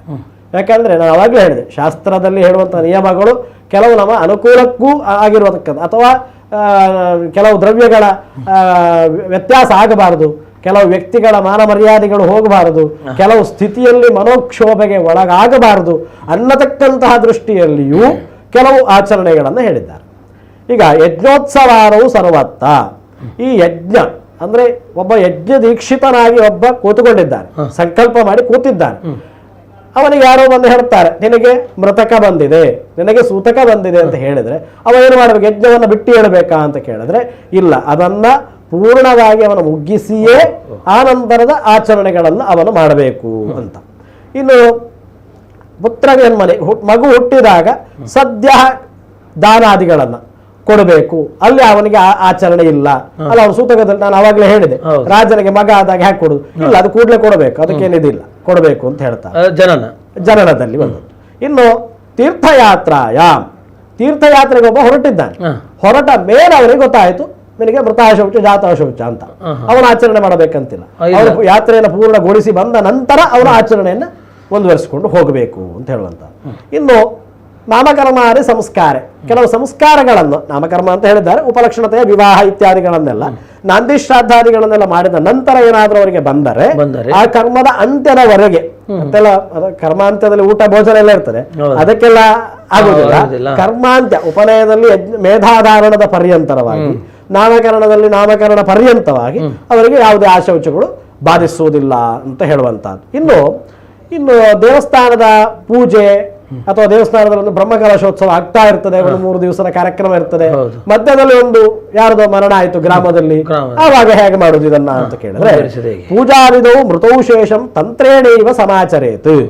ಈಗ ಒಂದು ಪೂಜೆ ಮಾಡ್ತಾ ಇದ್ದಾರೆ ಅರ್ಚಕರು ಒಳಗೆ, ಆವಾಗ ಒಂದು ಗ್ರಾಮಾಶೌಚ ಬಂತು, ಯಾರೋ ಒಬ್ಬರು ಗ್ರಾಮದಲ್ಲಿ ತೀರಿದ್ದಾರೆ, ಇವ್ರೇನ್ ಮಾಡ್ಬೇಕು? ಗರ್ಭಗುಡಿಯಿಂದ ಹಾಗೆ ಹೊರಗೆ ಬರಬೇಕಾ ಅಂತ ಕೇಳಿದ್ರೆ ಹಾಗೆ ಬರ್ಲಿಕ್ಕಿಲ್ಲ.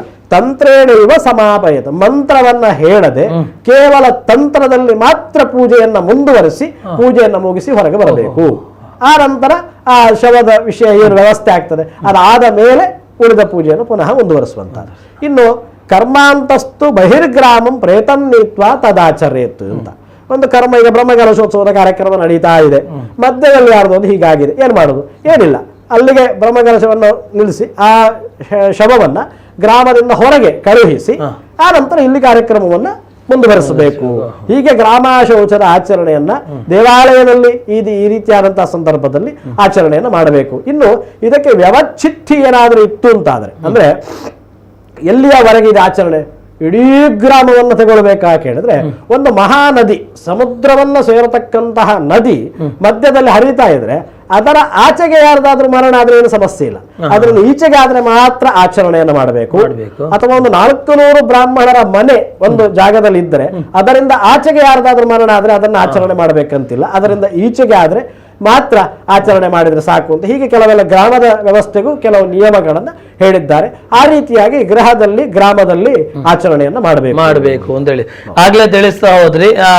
ಮಾಡ್ತಿರುವಂತಹ ವ್ಯಕ್ತಿ ಅರ್ಥಾತ್ ಒಂದು ಪೂಜೆ ಇದೆ, ಆ ಪೂಜೆಯಲ್ಲಿ ಪುರೋಹಿತ ಇರ್ಬೋದು ಅಥವಾ ಅಲ್ಲಿರುವಂತಹ ವ್ಯಕ್ತಿ ಇರ್ಬೋದು, ತಾನು ಮಂತ್ರ ಹೇಳುವ ಮೂಲಕವಾಗಿ ಶೌಚವಿದ್ದಾಗ ತಾನು ಮಂತ್ರ ಹೇಳುವ ಮೂಲಕವಾಗಿ ಅಲ್ಲಿ ನಾನು ದೂರದಲ್ಲಿ ಕೂತ್ಕೊಂಡಿದ್ದೇನೆ ಆದ್ರೆ ಮಂತ್ರ ಹೇಳ್ತೇನೆ, ಅಲ್ಲಿ ನೇರವಾಗಿ ಅಲ್ಲಿ ಆ ಪೀಠದಲ್ಲಿ ಆಸೀನರಾಗಿಲ್ಲ ಅಂತ ಹೇಳಿ, ಯಾಕಂದ್ರೆ ಈಗ ಕೆಲವಾರು ಕಡೆಯಲ್ಲಿ ಗಮನಿಸ್ತಾ ಇದ್ದೇವೆ.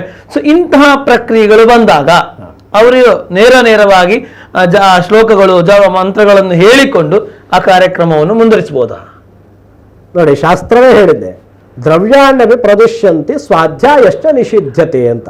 ಸ್ವಾಧ್ಯಾಯವನ್ನು ನಿಷೇಧ ಮಾಡಿದೆ. ಸ್ವಾಧ್ಯಾಯ ಶಬ್ದಕ್ಕೆ ಏನರ್ಥ ಅಂದರೆ ತನ್ನ ವಿಶೇಷವಾದಂತಹ ನಿತ್ಯವಲ್ಲದೇ ಇರತಕ್ಕಂತಹ ಅಧ್ಯಯನ, ವೇದಾಧ್ಯಯನ ಇತ್ಯಾದಿಗಳನ್ನು ನಿಷೇಧವೇ ಮಾಡಲ್ಪಟ್ಟಿದೆ.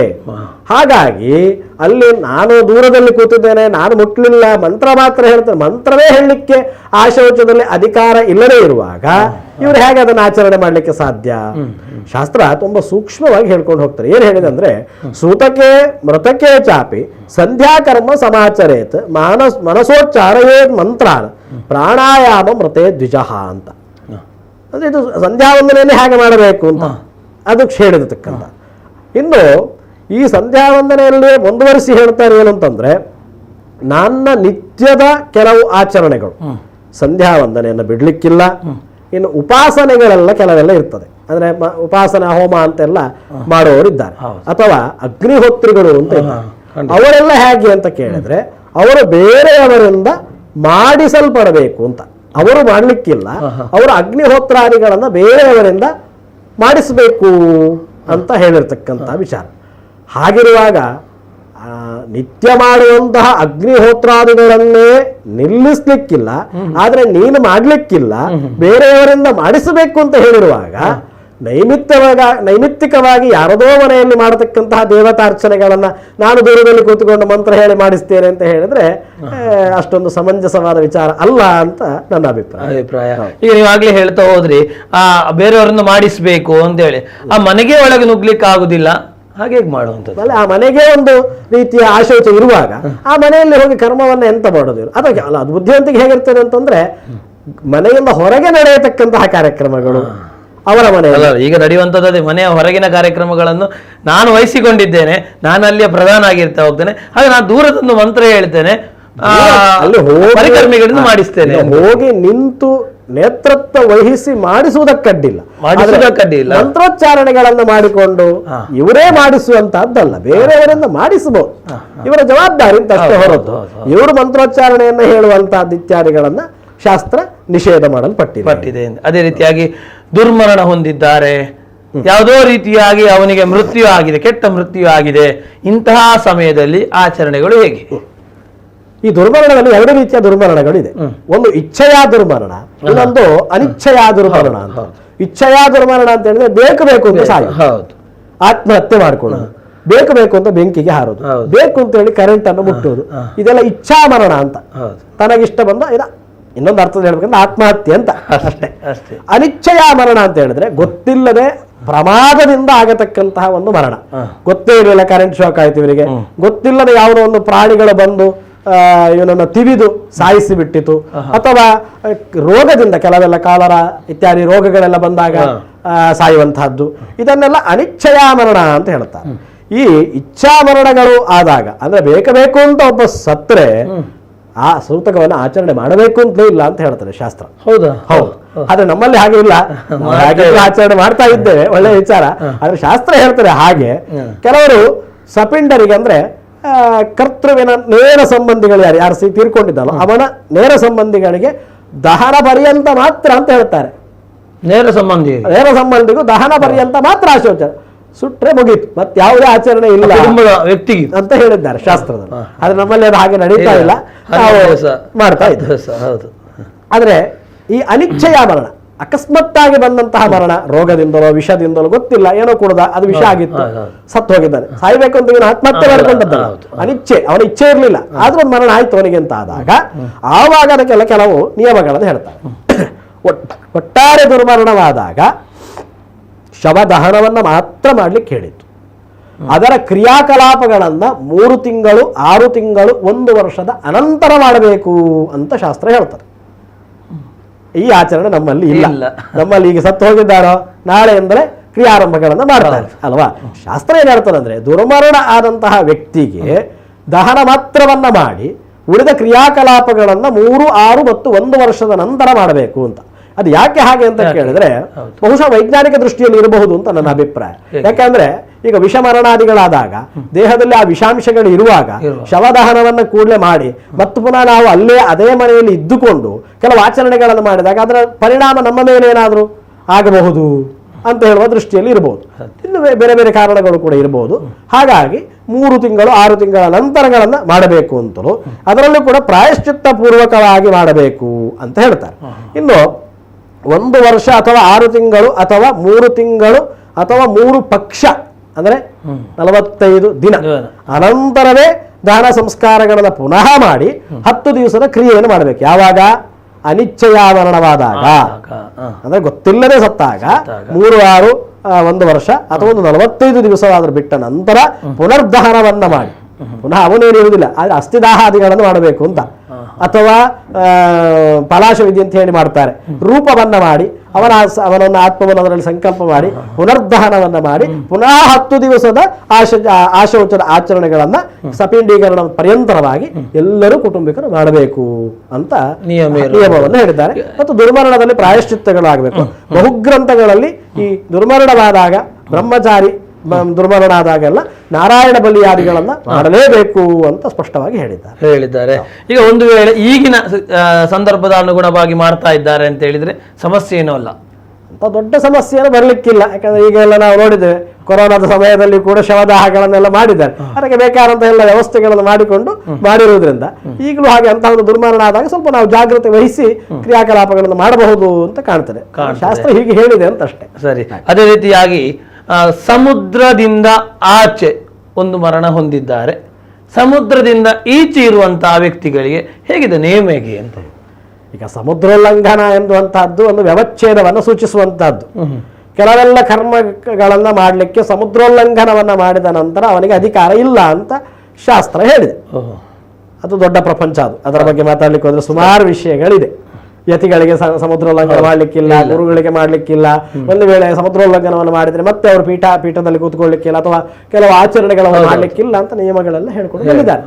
ಆದ್ರೆ ಈ ಮರಣಾಶೌಚ, ಜಾತಾಶೌಚ ಈ ವಿಚಾರಗಳು ಬಂದಾಗ ಅವರು ಸಮುದ್ರದಿಂದ ಆಚೆ ಇರಲಿ, ಸಮುದ್ರದಿಂದ ಈಚೆ ಇದ್ರೂ ಕೂಡ ಆ ಶೌಚ ಎನ್ನುವಂತಹದ್ದು ಶ್ರುತವಾದಾಗ ಕೇಳಿದ ಕೂಡಲೇ ಅದಕ್ಕೆ ಸಂಬಂಧಪಟ್ಟಂತ ಎಲ್ಲಾ ರೀತಿಯ ಆಚರಣೆಗಳನ್ನ ಮಾಡುವುದು ಉತ್ತಮ ಅಂತ. ಬಟ್ ಕೆಲವೇ ಕಡೆಗಳಲ್ಲಿ 16 ದಿವಸ ಇದ್ದದನ್ನು 12 ದಿವಸ ಮಾಡಬಹುದು ಅಂತಲೂ, ಇನ್ನು ಪೂರ್ಣವಾರ 10 ದಿವಸದ ಆಶೌಚದ ಆಚರಣೆಯೇ ಬೇರೆ ಇದೆ. ಇನ್ನು 3 ದಿವಸದ ಆಶೌಚ, ಬಾಂಧವಿಕ ಆಶೌಚ ಅಂತ ಹೇಳುವಂತಹದ್ದು ಬೇರೆ ಇದೆ. ಇನ್ನು ಪಕ್ಷಿಡಿ ಆಶೌಚ ಅಂತ ಇದೆ, 1.5 ದಿವಸದ ಆಶೌಚ ಅಂತ 3 ವಿಭಾಗಗಳೆಲ್ಲ ನಮ್ಮಲ್ಲಿ ಇದೆ. ಅದರಲ್ಲಿ ಕೆಲವೆಲ್ಲ ಸಂಕೋಚ ಮಾಡಬಹುದು ಅಂತ ಕೇಳುವಂತದ್ದು ಕೆಲವರ ಅಭಿಪ್ರಾಯ ಇದೆ. ಪೂರ್ಣವಾಗಿ ಶಾಸ್ತ್ರದ ಅದಕ್ಕೆ ಅಭಿಪ್ರೇತವಾದ ವಿಷಯ ಅಲ್ಲ. ಕೇಳಿದ್ರೆ ಆಚರಣೆ ಮಾಡಲೇಬೇಕು ಅಂತ ನನ್ನ ಅಭಿಪ್ರಾಯ. ಅದೇ ರೀತಿಯಾಗಿ ಗರ್ಭದಲ್ಲಿ ಮಗು ಇದೆ, ಆ ಮಗು ಮರಣ ಹೊಂದುತ್ತದೆ ಅಥವಾ ಹುಟ್ಟಿದ ಕೂಡಲೇ ತಕ್ಷಣವಾಗಿ ಮರಣ ಹೊಂದುತ್ತದೆ, ಇಲ್ಲಿ ಹೇಗೆ ಆಚರಣೆ ಸೂತಕದ್ದು? ಒಳ್ಳೆಯ ಪ್ರಶ್ನೆಯನ್ನು ಕೇಳಿದ್ರೆ. ಬಹು ಗೊಂದಲವಾಗಿರ್ತಕ್ಕಂಥ ಒಂದು ವಿಚಾರ ಈ ಸ್ರಾವಾಶೌಚ ಅಂತ. ಸ್ರಾವಾಶೌಚ ಯಾವಾಗ ಕೇಳಿದ್ರೆ ತಾಯಿಯ ಗರ್ಭದಲ್ಲಿ ಮಗು ಇದ್ದು 4 ತಿಂಗಳ ಒಳಗೆ ಏನಾದರೂ ಅದು ಮಗು ಸ್ರಾವ ಆದರೆ ಅದನ್ನ ಸ್ರಾವಾಶೌಚ ಅಂತ ಕರೀತಾರೆ. ಇನ್ನೊಂದು ಪಾತಾಶೌಚ ಅಂತ ಇದೆ. ಪಾತಾಶೌಚ ಅಂತ ಕೇಳಿದ್ರೆ 5ನೇ ತಿಂಗಳಿನಿಂದ 7 ತಿಂಗಳವರೆಗೆ ಸ್ರಾವವಾದರೆ, ಅಂದ್ರೆ ಮಗು ಸತ್ತೇ ಸ್ರಾವ ಆಗುತ್ತದೆ ಅಂತ, ಅದನ್ನ ಪಾತಾಶೌಚ ಅಂತ ಹೇಳ್ತಾರೆ.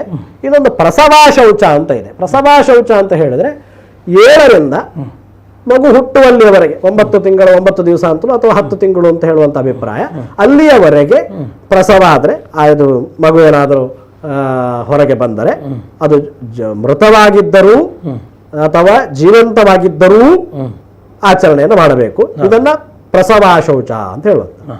ಆಚರಣೆಯ ವ್ಯತ್ಯಾಸ ಏನು ಅಂತ ಕೇಳಿದ್ರೆ, ಈ ಸ್ರಾವಾಶೌಚದಲ್ಲಿ ಆಗುವಾಗ ಈ ತಾಯಿಗೆ ಕೇವಲ 3 ದಿವಸದ ಆಶೌಚ, 4 ತಿಂಗಳ ಮೊದಲು ಮಗು ಸ್ರಾವ ಆದರೆ ತಾಯಿಗೆ 3 ದಿವಸ. ಹೇಗೆ ಒಂದು ತಾಯಿಗೆ ತಂದೆಗೆ ಸ್ನಾನ ಮಾತ್ರ, ತಂದೆ ಸ್ನಾನ ಮಾಡಬೇಕು, ಅವನಿಗೆ ಸ್ನಾನ ಮಾತ್ರ, ತಾಯಿಗೆ 3 ದಿವಸ.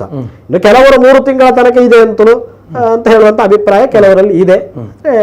3 ದಿನ ಮಾತ್ರ ಅಂತ ಹೇಳ್ತಾರೆ. ಇನ್ನು ಪಾತಾಶೌಚ ಅಂದ್ರೆ 5 ರಿಂದ 7 ತಿಂಗಳು, 5, 6, 2, 7 ಸೇರಿಸಿಕೊಳ್ಳಿಕ್ಕಿಲ್ಲ, 5, 6 ಈ 2 ತಿಂಗಳಲ್ಲಿ ಆಶೌಚ ಸ್ರಾವ ಆದ್ರೆ 5 ತಿಂಗಳಲ್ಲಿ ಆದ್ರೆ 5 ದಿನ ಆಶೌಚವನ್ನು ಆಚರಣೆ ಮಾಡಬೇಕು, 6 ತಿಂಗಳಲ್ಲಿ ಆದ್ರೆ 6 ದಿನ ಆಶೌಚವನ್ನ ಆಚರಣೆ ಮಾಡಬೇಕು ಅಂತ ಶಾಸ್ತ್ರದ ಒಂದು ಅಭಿಪ್ರಾಯ. ಇನ್ನು 7ರ ನಂತರ ಅರ್ಥ ಆಯ್ತು, 7 ತಿಂಗಳಿನಿಂದ 7, 8, 9ರಲ್ಲಿ ಸ್ರಾವ ಆದರೆ ಪೂರ್ಣ 10 ದಿವಸದ ಆಚರಣೆಯನ್ನ ಮಾಡಬೇಕು ಅಂತ. ಇನ್ನು ಹೇಗೆ ಹೇಳ್ತಾರೆ ಅಂತ ಕಡೆ, ಜಾತ ಮೃತೆ ಮೃತ ಜಾತೇವ ಸಪಿಂಡಾನಂ ದಶಾಹಂ. ಮಗು ಹುಟ್ಟಿದ ನಂತರ ಸತ್ತರು, ಸತ್ತ ಮಗು ಹುಟ್ಟಿದರು ಅಂದ್ರೆ ಗರ್ಭದಲ್ಲಿ ಮಗು ಸತ್ತು ಹೊರಗೆ ಬಂದ್ರು, ಅದು 7 ತಿಂಗಳ ನಂತರ 7, 8, 9ರಲ್ಲಿ ಆದ್ರೆ ಸಪಿಂಡಾದಿಗಳಿಗೆ ಎಲ್ಲರಿಗೂ ಕೂಡ 10 ದಿವಸದ್ದೇ ಆಚರಣೆಯನ್ನ ಮಾಡಬೇಕು ಅಂತ ಇರತಕ್ಕಂಥ ವಿಚಾರ ಅಂತ ಹೇಳಿ. ಅದೇ ರೀತಿಯಾಗಿ ವೀಕ್ಷಕರ ಪ್ರಶ್ನೆ ಕೆಲವಾರು ಇರುವಂತದ್ದು ಮೊದಲಾಗಿ ಗಮನಿಸ್ತಾ ಹೋಗೋ. ಸೂತಗಿದ್ದಾಗ ದೇವರ ಪೂಜೆ ಮಾಡ್ಲಿಕ್ಕಿಲ್ಲ ಸರಿ, ಆದ್ರೆ ಜಪ ತಪ ವಿಷ್ಣು ಸಹಸ್ರನಾಮ ಲಲಿತ ಸಹಸ್ರ ಅರ್ಥಾತ್ ಸಹಸ್ರನಾಮಗಳನ್ನು ಓದಬಹುದೇ? ಇದು ಮೊದಲ ಪ್ರಶ್ನೆ. ಒಳ್ಳೆಯ ಪ್ರಶ್ನೆ, ಅಥವಾ ಈ ಸ್ವಲ್ಪ ಗೊಂದಲ ಇರತಕ್ಕಂಥ ಒಂದು ವಿಚಾರ ಸಮಾಜದಲ್ಲಿ. ಸೂತಕೆ ಮೃತಕೆ ಚಾಪಿ ಸಂಧ್ಯಾಕರ್ಮ ಸಮಾಚರೇತು. ಸೂತಕದಲ್ಲಿಯೂ ಅಂದರೆ ಸತ್ತಾಗ ಬರತಕ್ಕಂಥ ಸೂತಕದಲ್ಲಿಯೂ, ಇನ್ನು ಮರಣಕಾಲದಲ್ಲಿ, ಇನ್ನು ಜನನ ಕಾಲದಲ್ಲಿ ಬರತಕ್ಕಂತಹ 2 ಆಶೌಚದಲ್ಲಿಯೂ ಸಂಧ್ಯಾಕರ್ಮವನ್ನ ಮಾಡಲೇಬೇಕು ಅಂತ ಹೇಳುವಂತಹದ್ದು. ಸೂತಕ ಅಂದ್ರೆ ಜನನಾಶೌಚದಲ್ಲಿ, ಮೃತಕ್ಕೆ ಮರಣಾಶೌಚದಲ್ಲಿ ಸಂಧ್ಯಾಕರ್ಮವನ್ನು ಮಾಡಬೇಕು. ಹೇಗೆ ಮಾಡಬೇಕು ಅಂತ ಕೇಳಿದಾಗ ಶಾಸ್ತ್ರ ನಿರ್ಣಯ ಕೊಟ್ಟಿದೆ. ಮನಸೋಚ್ಚಾರಯೇನ ಮಂತ್ರಾನು, ಮಂತ್ರಗಳನ್ನ ಮಾನಸಿಕವಾಗಿ ಹೇಳಬೇಕು ಅಂತ. ಅಂದ್ರೆ ಬಾಯಿ ಬಿಟ್ಟು ಗಟ್ಟಿಯಾಗಿ ಮಂತ್ರವನ್ನ ಹೇಳಲಿಕ್ಕಿಲ್ಲ. ಇನ್ನು ಪ್ರಾಣಾಯಾಮಂ ಮೃತೆ ಅಂತ ಪ್ರಾಣಾಯಾಮವನ್ನ ಮಾಡ್ಲಿಕ್ಕಿಲ್ಲ ಅಂತ ಒಂದು ಪಕ್ಷ, ಮಾಡುವುದಿದ್ರು ಪ್ರಾಣಾಯಾಮಂ ಅಮಂತ್ರಕಂ ಅಂತ ಹೇಳ್ತಾರೆ. ಅಮಂತ್ರಕವಾದಂತಹ ಪ್ರಾಣಾಯಾಮವನ್ನ ಮಾಡಬೇಕು, ಮಂತ್ರವನ್ನ ಹೇಳಲಿಕ್ಕಿಲ್ಲ. ಇನ್ನು ಮಂತ್ರಂ ಗಾಯತ್ರಿಯಂ ಸಮ್ಯಗುಚ್ಚಾರ್ಯ ಸೂರ್ಯಾಯ ಅರ್ಘ್ಯಂ ದದ್ಯಾತ್. ಅರ್ಘ್ಯ ಪ್ರದಾನವನ್ನು ಸೂರ್ಯಾರ್ಘ್ಯವನ್ನು ಕೊಡುವಾಗ ಮಾತ್ರ ಮಂತ್ರವನ್ನ ಗಟ್ಟಿಯಾಗಿ ಹೇಳಿ ಕೊಡಬೇಕು. ಗಾಯತ್ರಿ ನಿತ್ಯ ಜಪವನ್ನು ಮಾಡುವಾಗ ಮನಸಾ ಉಚ್ಚಾರ, ಮನಸ್ಸಿನಲ್ಲಿ ಮಾತ್ರ ಹೇಳಬೇಕು, ಹೊರತು ಗಟ್ಟಿ ಹೇಳಲಿಕ್ಕಿಲ್ಲ. ಆದ್ರೆ ಸೂರ್ಯಾರ್ಘ್ಯವನ್ನು ಕೊಡುವಾಗ ಮಾತ್ರ ಗಟ್ಟಿಯಾಗಿ ಮಂತ್ರವನ್ನ ಹೇಳಿ ಸೂರ್ಯಾರ್ಘ್ಯವನ್ನು ಕೊಡಬೇಕು ಅಂತಲೂ, ಪ್ರಾಣಾಯಾಮವನ್ನ ಅಮಂತ್ರಕವಾಗಿ ಉಂಟು. ಇನ್ನು ಮಾರ್ಜನ ಪ್ರೋಕ್ಷಣಾದಿ ಮಂತ್ರಗಳನ್ನೆಲ್ಲ ಅಮಂತ್ರಕವಾಗಿ ಹೇಳಬೇಕು ಅಂತಲೂ, ಇನ್ನು ಈ ಸೂರ್ಯಾರ್ಘ್ಯವನ್ನು ಕೊಟ್ಟ ನಂತರ ನೀರನ್ನು ಮುಟ್ಲಿಕ್ಕೇ ಇಲ್ಲ ಅಂತ ಹೇಳ್ತಾರೆ. ಅಂದ್ರೆ ತರ್ಪಣಾದಿಗಳನ್ನು ಮಾಡ್ಲಿಕ್ಕಿಲ್ಲ ಅಂತ ಅದರ ಅರ್ಥ. ಕೃಷ್ಣಾರ್ಪಣಾದಿಗಳನ್ನೆಲ್ಲ ನೀರಿನಲ್ಲಿ ಹೀಗೆ ಹಾಕಿ ಬಿಡ್ಲಿಕ್ಕಿಲ್ಲ ಅಂತ ಅರ್ಥ. ಅರ್ಘ್ಯ ಪ್ರದಾನದ ಅಂತ್ಯಕ್ಕೆ ಮಾತ್ರ ಜಲ, ಮತ್ತೆ ಜಲವನ್ನು ಮುಟ್ಲಿಕ್ಕೆ ಇಲ್ಲ ಅಂತ ಹೀಗೆ ಶಾಸ್ತ್ರದ ನಿಯಮಗಳನ್ನು ಹೇಳಿದ್ದಾರೆ. ಇನ್ನು ಸಹಸ್ರನಾಮಾದಿಗಳು ಅದೆಲ್ಲ ವೈದಿಕ ಮಂತ್ರಗಳು ಅಲ್ಲದೇ ಇರುವುದರಿಂದ ಮಾನಸಿಕವಾಗಿ ಪಾರಾಯಣ ಮಾಡಬಹುದು. ಬಾಯಿ ಬಿಟ್ಟು ಹೇಳಲಿಕ್ಕಿಲ್ಲ, ಮನಸ್ಸಿನಲ್ಲಿ ಸ್ಮರಣೆ ಮಾಡಬಹುದು. ಯಾಕಂದ್ರೆ ಗಾಯತ್ರಿಯನ್ನ ಬಿಟ್ರೆ ಅವ ಬ್ರಹ್ಮಕರ್ಮಿ ಅಲ್ಲ ಅಂತ ಆಗ್ತಾನೆ. ಅವನದ್ದು ಬ್ರಾಹ್ಮಣತ್ವ ಅಥವಾ ಬ್ರಹ್ಮ ಯಜ್ಞೋಪವಿಧ ಹಾಕಿನ ಮಹತ್ವ ಎಲ್ಲ ಹೋಗ್ತದೆ. ಹಾಗಾಗಿ ಗಾಯತ್ರಿಯನ್ನ ಬಿಡ್ಲಿಕ್ಕಿಲ್ಲ, ಗಾಯತ್ರಿಯನ್ನ ಮನಸ್ಸಿನಲ್ಲಿ ಉಚ್ಚಾರ ಮಾಡಿ ಹೇಳಬೇಕು ಅಂತಲೂ. ಉಳಿದ ಯಾವ ಅನುಷ್ಠಾನಗಳಿಲ್ಲ, ಅವಾಗ ಹೇಳಿದಾಗ ಅಗ್ನಿಹೋತ್ರಾದಿಗಳನ್ನು ಬೇರೆಯವರಿಂದ ಮಾಡಿಸಬೇಕು ಅಂತಲೂ. ಇನ್ನು ಉಳಿದ ಯಾವುದೇ ಮಂತ್ರಗಳನ್ನು ಅನುಷ್ಠಾನ ಮಾಡ್ಲಿಕ್ಕಿಲ್ಲ ಅಂತಲೂ. ಇನ್ನು ಸ್ತೋತ್ರಾದಿಗಳನ್ನೆಲ್ಲ ಮಾನಸಿಕವಾಗಿ ಹೇಳಬಹುದು ಅಂತ ಒಂದು ಸಾಮಾನ್ಯವಾಗಿ ನಾವು ತಿಳ್ಕೊಳ್ಳಬಹುದು. ಅದೇ ರೀತಿಯಾಗಿ ಮತ್ತೊಂದು ವೀಕ್ಷಕರ ಪ್ರಶ್ನೆ, ಸೂತಕ ಇದ್ದಾಗ ದೂರದಿಂದ ಅಶ್ವತ್ಥ ವೃಕ್ಷಕ್ಕೆ ಸುತ್ತು ಬರ್ತೇವೆ ಅಂತ ಹೇಳಿದ್ರೆ ಅವಕಾಶ ಇದೆಯಾ? ಅಂದ್ರೆ ಮುಟ್ತಾ ಇಲ್ಲ, ದೂರದಿಂದ. ಅಷ್ಟೊಂದು ಸಮಂಜಸವಾದ ವಿಚಾರ ಅಲ್ಲ. ಯಾಕಂದ್ರೆ ವೃಕ್ಷಾನಾಮ ಅಶ್ವತ್ಥೋಸ್ಮಿ ಅಂತ ಕೃಷ್ಣ ಹೇಳಿದ ಹಾಗೆ ಅದು ಬ್ರಹ್ಮ ವೃಕ್ಷ ಅಂತ ಆಗಿದ್ದು, ಅದಕ್ಕೆ ಅತ್ಯಂತ ಪವಿತ್ರವಾದಂತಹ ಸ್ಥಾನವನ್ನು ನಾವು ಹಿಂದೂ ಧರ್ಮದಲ್ಲಿ ಕೊಟ್ಟಿರುವುದರಿಂದ ಅದನ್ನು ಮುಟ್ಟದೆ. ಈಗ ಶಾಸ್ತ್ರವೇ ಹೇಳಿದೆ ಅಲ್ಲಿ, ನಿನಗೆ ಕರ್ಮಾಧಿಕಾರ ಎಷ್ಟು ಕೇಳಿದ್ರೆ ಇಷ್ಟೇ ಅಂತ. ಏನು? ಗಾಯತ್ರಿ ಜಪವನ್ನು ಮಾಡ್ಲಿಕ್ಕೆ, ಮನಸ್ಸಿನಿಂದ ಸ್ತೋತ್ರಾದಿಗಳನ್ನ ಇದು ಮಾಡ್ಲಿಕ್ಕೆ ಅಂತ. ಇನ್ನು ಸೂತಕ ಇರುವಾಗ ನಾವು ಅಶ್ವತ್ಥ ಮರಕ್ಕಲ್ಲ, ತೆಂಗಿನ ಮರಕ್ಕೂ ಸುತ್ತು ಬರ್ಲಿಕ್ಕಿಲ್ಲ. ಯಾಕೆ ಕೇಳಿದ್ರೆ ತರ್ಪಣ ನಮಸ್ಕಾರಾದಿಗಳನ್ನು ಮಾಡ್ಲಿಕ್ಕೇ ಇಲ್ಲ ಅಂತ ಇದೆ. ನಮಸ್ಕಾರ ನಾವು ಇನ್ನೊಬ್ರಿಗೆ ಮಾಡ್ಲಿಕ್ಕಿಲ್ಲ, ನಮಗೆ ಇನ್ನೊಬ್ರು ಮಾಡ್ಲಿಕ್ಕಿಲ್ಲ. ಸೂತಕ ಮೃತಕದಲ್ಲಿ ಇರುವಾಗ ಯಾರು ನಮಸ್ಕಾರ ಮಾಡ್ಲಿಕ್ಕಿಲ್ಲ ಇಲ್ಲ. ಅಂತ. ಹಾಗಿರುವಾಗ ಅಶ್ವತ್ಥ ಮರಕ್ಕೆ ಮಾತ್ರ ಏನು ಸ್ಪೆಷಲ್, ಅದಕ್ಕೂ ಕೂಡ ಏನು ಮಾಡ್ಲಿಕ್ಕಿಲ್ಲ. ಹಾಗೆ ದೇವಸ್ಥಾನಕ್ಕೆ ಹೋಗ್ಲಿಕ್ಕಿಲ್ವೋ ಹಾಗೆ ಇತ್ಯಾದಿಗಳು ಇಲ್ಲ ಅಂತ ನಾವು ತೀರ್ಮಾನ ಮಾಡಬಹುದು. ಅದೇ ರೀತಿಯಾಗಿ ಮತ್ತೊಂದು ವೀಕ್ಷಕರ ಸಮಯ ಮುಗಿತಾ ಬರ್ತಾ ಇದೆ. ಮತ್ತೊಂದು ವೀಕ್ಷಕರ ಪ್ರಶ್ನೆ ಏನಂತ ಹೇಳಿದ್ರೆ, ಹಿರಿಯರು ಹೇಳ್ತಾ ಹೋಗ್ತಾರೆ ಮರಣ ಹೊಂದಿದ ಮನೆಯಲ್ಲಿ ಶುಭ ಕಾರ್ಯ 1 ವರ್ಷದೊಳಗೆ ನಡೆದ್ರೆ ಒಳ್ಳೆಯದು ಅಂತೇಳಿ, ಇದು ಸತ್ಯವಾ ಅಂತೇಳಿ? ಇದೊಂದು ಒಳ್ಳೆಯ ಪ್ರಶ್ನೆಯನ್ನು ನೀವು ಕೇಳಿದ್ದೀರಿ. ಯಾಕಂದ್ರೆ ನಮಗೂ ಕೂಡ ಸುಮಾರು ಜನ ಈ ಪ್ರಶ್ನೆಯನ್ನು ಕೇಳಿದ್ದಾರೆ. ಶಾಸ್ತ್ರ ಏನು ಹೇಳಿದೆ ಅಂತಂದ್ರೆ, ಈ ಸೂತಕ ಮೃತಕದ ಆಚರಣೆಯಲ್ಲಿ ಸೂತಕದ್ದಾದ್ರೂ ಪ್ರಸೂತವಾದ ಸೂತಕದ ಜನನ ಶೌಚದ ಹೆಚ್ಚು ತಲೆಗೆಡಿಸ್ಕೊಳ್ಳೋದು ಬೇಡ.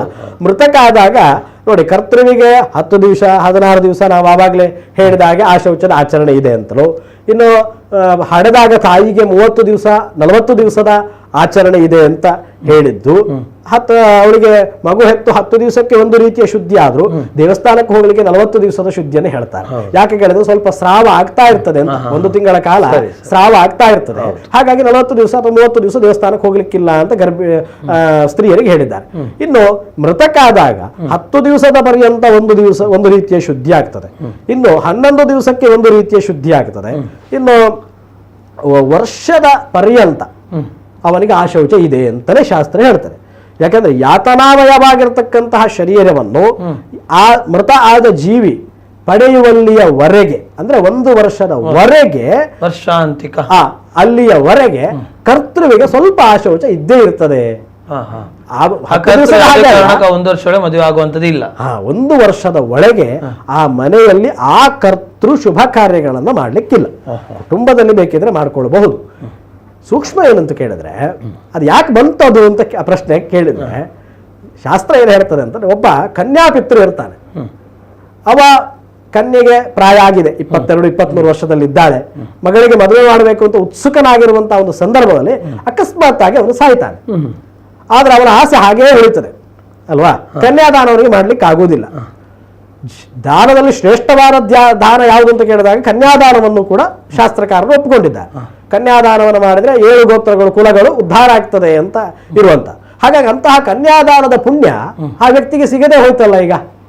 ಹಾಗಾಗಿ ಕನ್ಯಾಪಿತೃ ಅವನಿಗೆ ಕನ್ಯಾದಾನದ ಪುಣ್ಯ ಸಿಗಬೇಕು ಅನ್ನುವ ಕಾರಣಕ್ಕೋಸ್ಕರ ಆ ಮನೆಯಲ್ಲಿ ಅವನ ಮಗಳಿಗೆ ಯಾರಾದರೂ ವಿವಾಹವನ್ನ ಮಾಡಬಹುದು, ಹೊರತು ಅವನ ಮಗನಿಗೆ ಮದುವೆ ಮಾಡ್ಲಿಕ್ಕಿಲ್ಲ.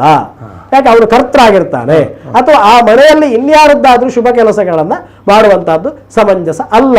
ಯಾಕಂದ್ರೆ 1 ವರ್ಷ ಆ ಮನೆಗೂ ಆ ವ್ಯಕ್ತಿಗೂ ಸ್ವಲ್ಪ ಆಶೌಚ ಇರುವುದರಿಂದ ಶುಭ ಕೆಲಸಗಳು, ಗೃಹ ಪ್ರವೇಶ, ಮದುವೆ ಅಥವಾ ಇತ್ಯಾದಿ ಯಾವುದೇ ಒಂದು ವಿಶೇಷವಾದಂತಹ ಕಾರ್ಯಕ್ರಮ, ದೀಪಾವಳಿ ಹಬ್ಬ ನಮ್ಮಲ್ಲಿ ಇದೆ. ಅದು 1 ವರ್ಷ ತನಕ ದೀಪಾವಳಿ ಆಚರಣೆ ಮಾಡುವುದಿಲ್ಲ ಅಥವಾ ಗಣೇಶ ಚತುರ್ಥಿ ಆಚರಣೆ ಮಾಡುವುದಿಲ್ಲ. ಯಾಕೆ ಹೇಳಿದ್ರೆ ಹಬ್ಬ ಹರಿದಿನಗಳು ಮಾಡಬಾರದು. 1 ವರ್ಷ ನಾವು ಸ್ವಲ್ಪ ಆಶೋಚದಲ್ಲಿ ಇರಬೇಕು. ಆ ಜೀವಿಗೆ ವರ್ಷಾಂತಿಕಾಗಿ ಆ ಯಾತನಾಮಯ ಶರೀರ, ಅವನಿಗೆ ನೂತನವಾದ ಶರೀರ ಅವನಿಗೆ ಸಿಕ್ಕಬೇಕು. ಆ ನಂತರ ಏನ್ ಬೇಕಿದ್ರೆ ಮಾಡಬಹುದು. ಆದ್ರೆ ಸತ್ತ ವ್ಯಕ್ತಿಯ ಮಗಳಿಗೆ ಮಾತ್ರ ಮದುವೆಯನ್ನು ಮಾಡಬಹುದು. ಕಾರಣ ಏನು ಅಂತ ಕೇಳಿದ್ರೆ, ಕನ್ಯಾಪಿತೃವಿಗೆ ಕನ್ಯಾದಾನದ ಪುಣ್ಯ ಸಿಗುವುದಕ್ಕೋಸ್ಕರ, ಹೊರತು ಬೇರೆಯವರಿಗೆ ಯಾರಿಗೂ ಕೂಡ ಶುಭ ಕಾರ್ಯಗಳನ್ನು ಆ ಮನೆಯಲ್ಲಿ ಆ ಕರ್ತೃಗಳು ಮಾಡ್ಲಿಕ್ಕಿಲ್ಲ. ಇಲ್ಲ. ಕೊನೆಯದಾಗಿ ಸಣ್ಣ ಪ್ರಶ್ನೆ, ಬಹಳ ಚುಟುಕಾಗಿ ಹೇಳಬೇಕಾಗ್ತಕ್ಕಂಥ ಸಮಯ ಮುಂದೋಗಿದೆ. ಹಸು ಮತ್ತು ಕರುಗಳು ಅರ್ಥಾತ್ ಸಾಕಿದಂತಹ ಪ್ರಾಣಿಗಳು ಒಂದು ವೇಳೆ ಹುಟ್ಟಿದಾಗ ಸತ್ತಾಗ ಅಲ್ಲಿ ಹೇಗೆ ಆಚರಣೆ, ಮನೆಯವರು ಆಚರಣೆ ಮಾಡ್ಬೇಕು? ಯಾಕಂದ್ರೆ ಅವರು ಕೇಳುವಂತ ಬಹಳ ನೇರವಾಗಿದೆ. ಇಲ್ಲಿ ಮನುಷ್ಯರು ಮತ್ತು ಪ್ರಾಣಿಗಳು ಎಂಬುದು ಭೇದ ಭಾವ ಇಲ್ಲ ಅಲ್ಲ, ಎಲ್ಲ ಒಂದೇ ಅಲ್ಲ ಅಂತ ಹೇಳಿದ್ರೆ ವೀಕ್ಷಕರ ಪ್ರಶ್ನೆ, ಶಾಸ್ತ್ರಬದ್ಧವಾಗಿ ಸಾಕು ಪ್ರಾಣಿಗಳು ಹುಟ್ಟಿದಾಗ ಸತ್ತಾಗ ಆಚರಣೆ ಹೇಗೆ ಅಂತ. ತುಂಬಾ ಒಳ್ಳೆಯ ಉತ್ತರ ಇತ್ತು. ತುಂಬಾ ದೀರ್ಘ ಸಮಯ ಸಿಕ್ಕಿದ್ರೆ ಹೇಳ್ಬೋದಿತ್ತು ಅದಕ್ಕೆ. ಹಸು ಒಂದು ಕರುವನ್ನು ಹಾಕಿದಾಗ ನಮಗೆ ಅಂದ್ರೆ ಆ ಮನೆಯವರಿಗೆ ಮತ್ತು ಅದರ ಅಲ್ಲಿ ಮನೆಯಲ್ಲಿ ಇರ್ತಕ್ಕಂತಹ ಯಾವುದೇ ಸದಸ್ಯರಿಗೆ ಸೂತಕಾಚರಣೆ ಅಲ್ಲ, ಹಸುವಿಗೆ ಸೂತಕಾಚರಣೆ ಇದೆ ಅಂತ ಅರ್ಥ ಆಯ್ತಾ? ಇವರ ಪ್ರಶ್ನೆಯಲ್ಲಿ ಏನಿದೆ ಅಂದ್ರೆ, ನಮಗೆ ಯಾಕೆ ಬಂತು ಹಸು, ನಮಗೆ ಯಾಕೆ ಸೂತಕ ಅಂತ ಕೇಳಿದಾಗ ಉಂಟಿದ್ದು. ನಮಗೆ ಯಾವುದೇ ರೀತಿಯಾದಂತಹ ಆಚರಣೆ ಪ್ರತಿಬಂಧಕ ಇಲ್ಲ. ಸೇವನೆ ಮಾಡಬಹುದು. ಆ ಹಟ್ಟಿಗೆ, ಹಸು ಕರು ಹಾಕಿದ ಹಟ್ಟಿಗೆ ಆ ಶೌಚ ಇದೆ.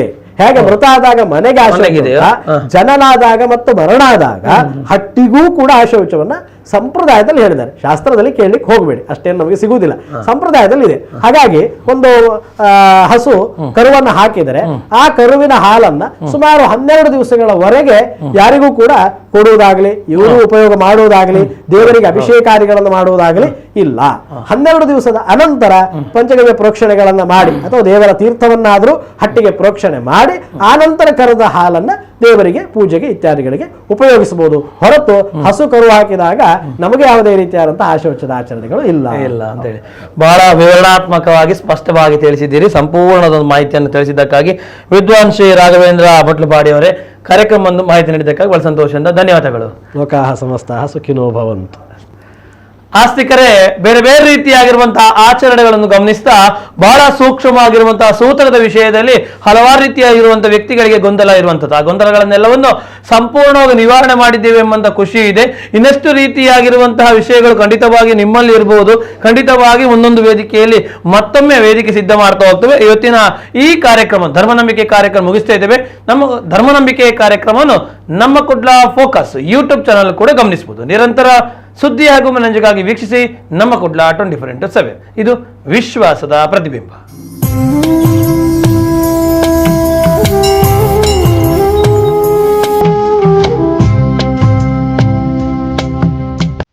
ತಶಾ ಪ್ರೀಕಾಸ್ಟ್ ಇಂಡಸ್ಟ್ರೀಸ್ ವಾಮಂಚೂರು ಮಂಗಳೂರು ಅತ್ಯುತ್ತಮ ತಂತ್ರಜ್ಞಾನವನ್ನ ಬಳಕೆ ಮಾಡಿ ಪ್ರೀಸಿಸ್ಟೆ ಕಾಂಕ್ರೀಟ್ ಕಾಂಪೌಂಡ್ ವಾಲ್ M30 ಗ್ರೇಡ್ನಲ್ಲಿ ಮಾಡಿಕೊಡಲಾಗುವುದು. ತಶಾ ಪ್ರೀಕಾಸ್ಟ್ ಇಂಡಸ್ಟ್ರೀಸ್ ಪರಿಕಲ್ಪನೆಯಲ್ಲಿ ಮೂಡಿಬಂದ readymade compound wall M30 grade ಕಾಂಕ್ರೀಟ್ನಿಂದ 3.5 mm ಹೈ ಕಾರ್ಬನ್ಸ್ ಸ್ಟೀಲ್ ಮುಖೇನ ಮ್ಯಾನುಫ್ಯಾಕ್ಚರಿಂಗ್. ಪ್ರೀಕಾಸ್ಟ್ ಬೌಂಡ್ರಿ ವಾಲ್ ಅನ್ನ ಕಡಿಮೆ ಸಮಯದಲ್ಲಿ ಕಡಿಮೆ ವೆಚ್ಚದಲ್ಲಿ ಇನ್ಸ್ಟಾಲೇಷನ್ ಮಾಡಿಕೊಡಲಾಗುವುದು. ಕಡಿಮೆ ಖರ್ಚಿನಲ್ಲಿ ನಿರ್ಮಾಣವಾಗುವಂತಹ ಪ್ರೀಸಿಸ್ಟ್ ಕಾಂಪೌಂಡ್ ವಾಲ್.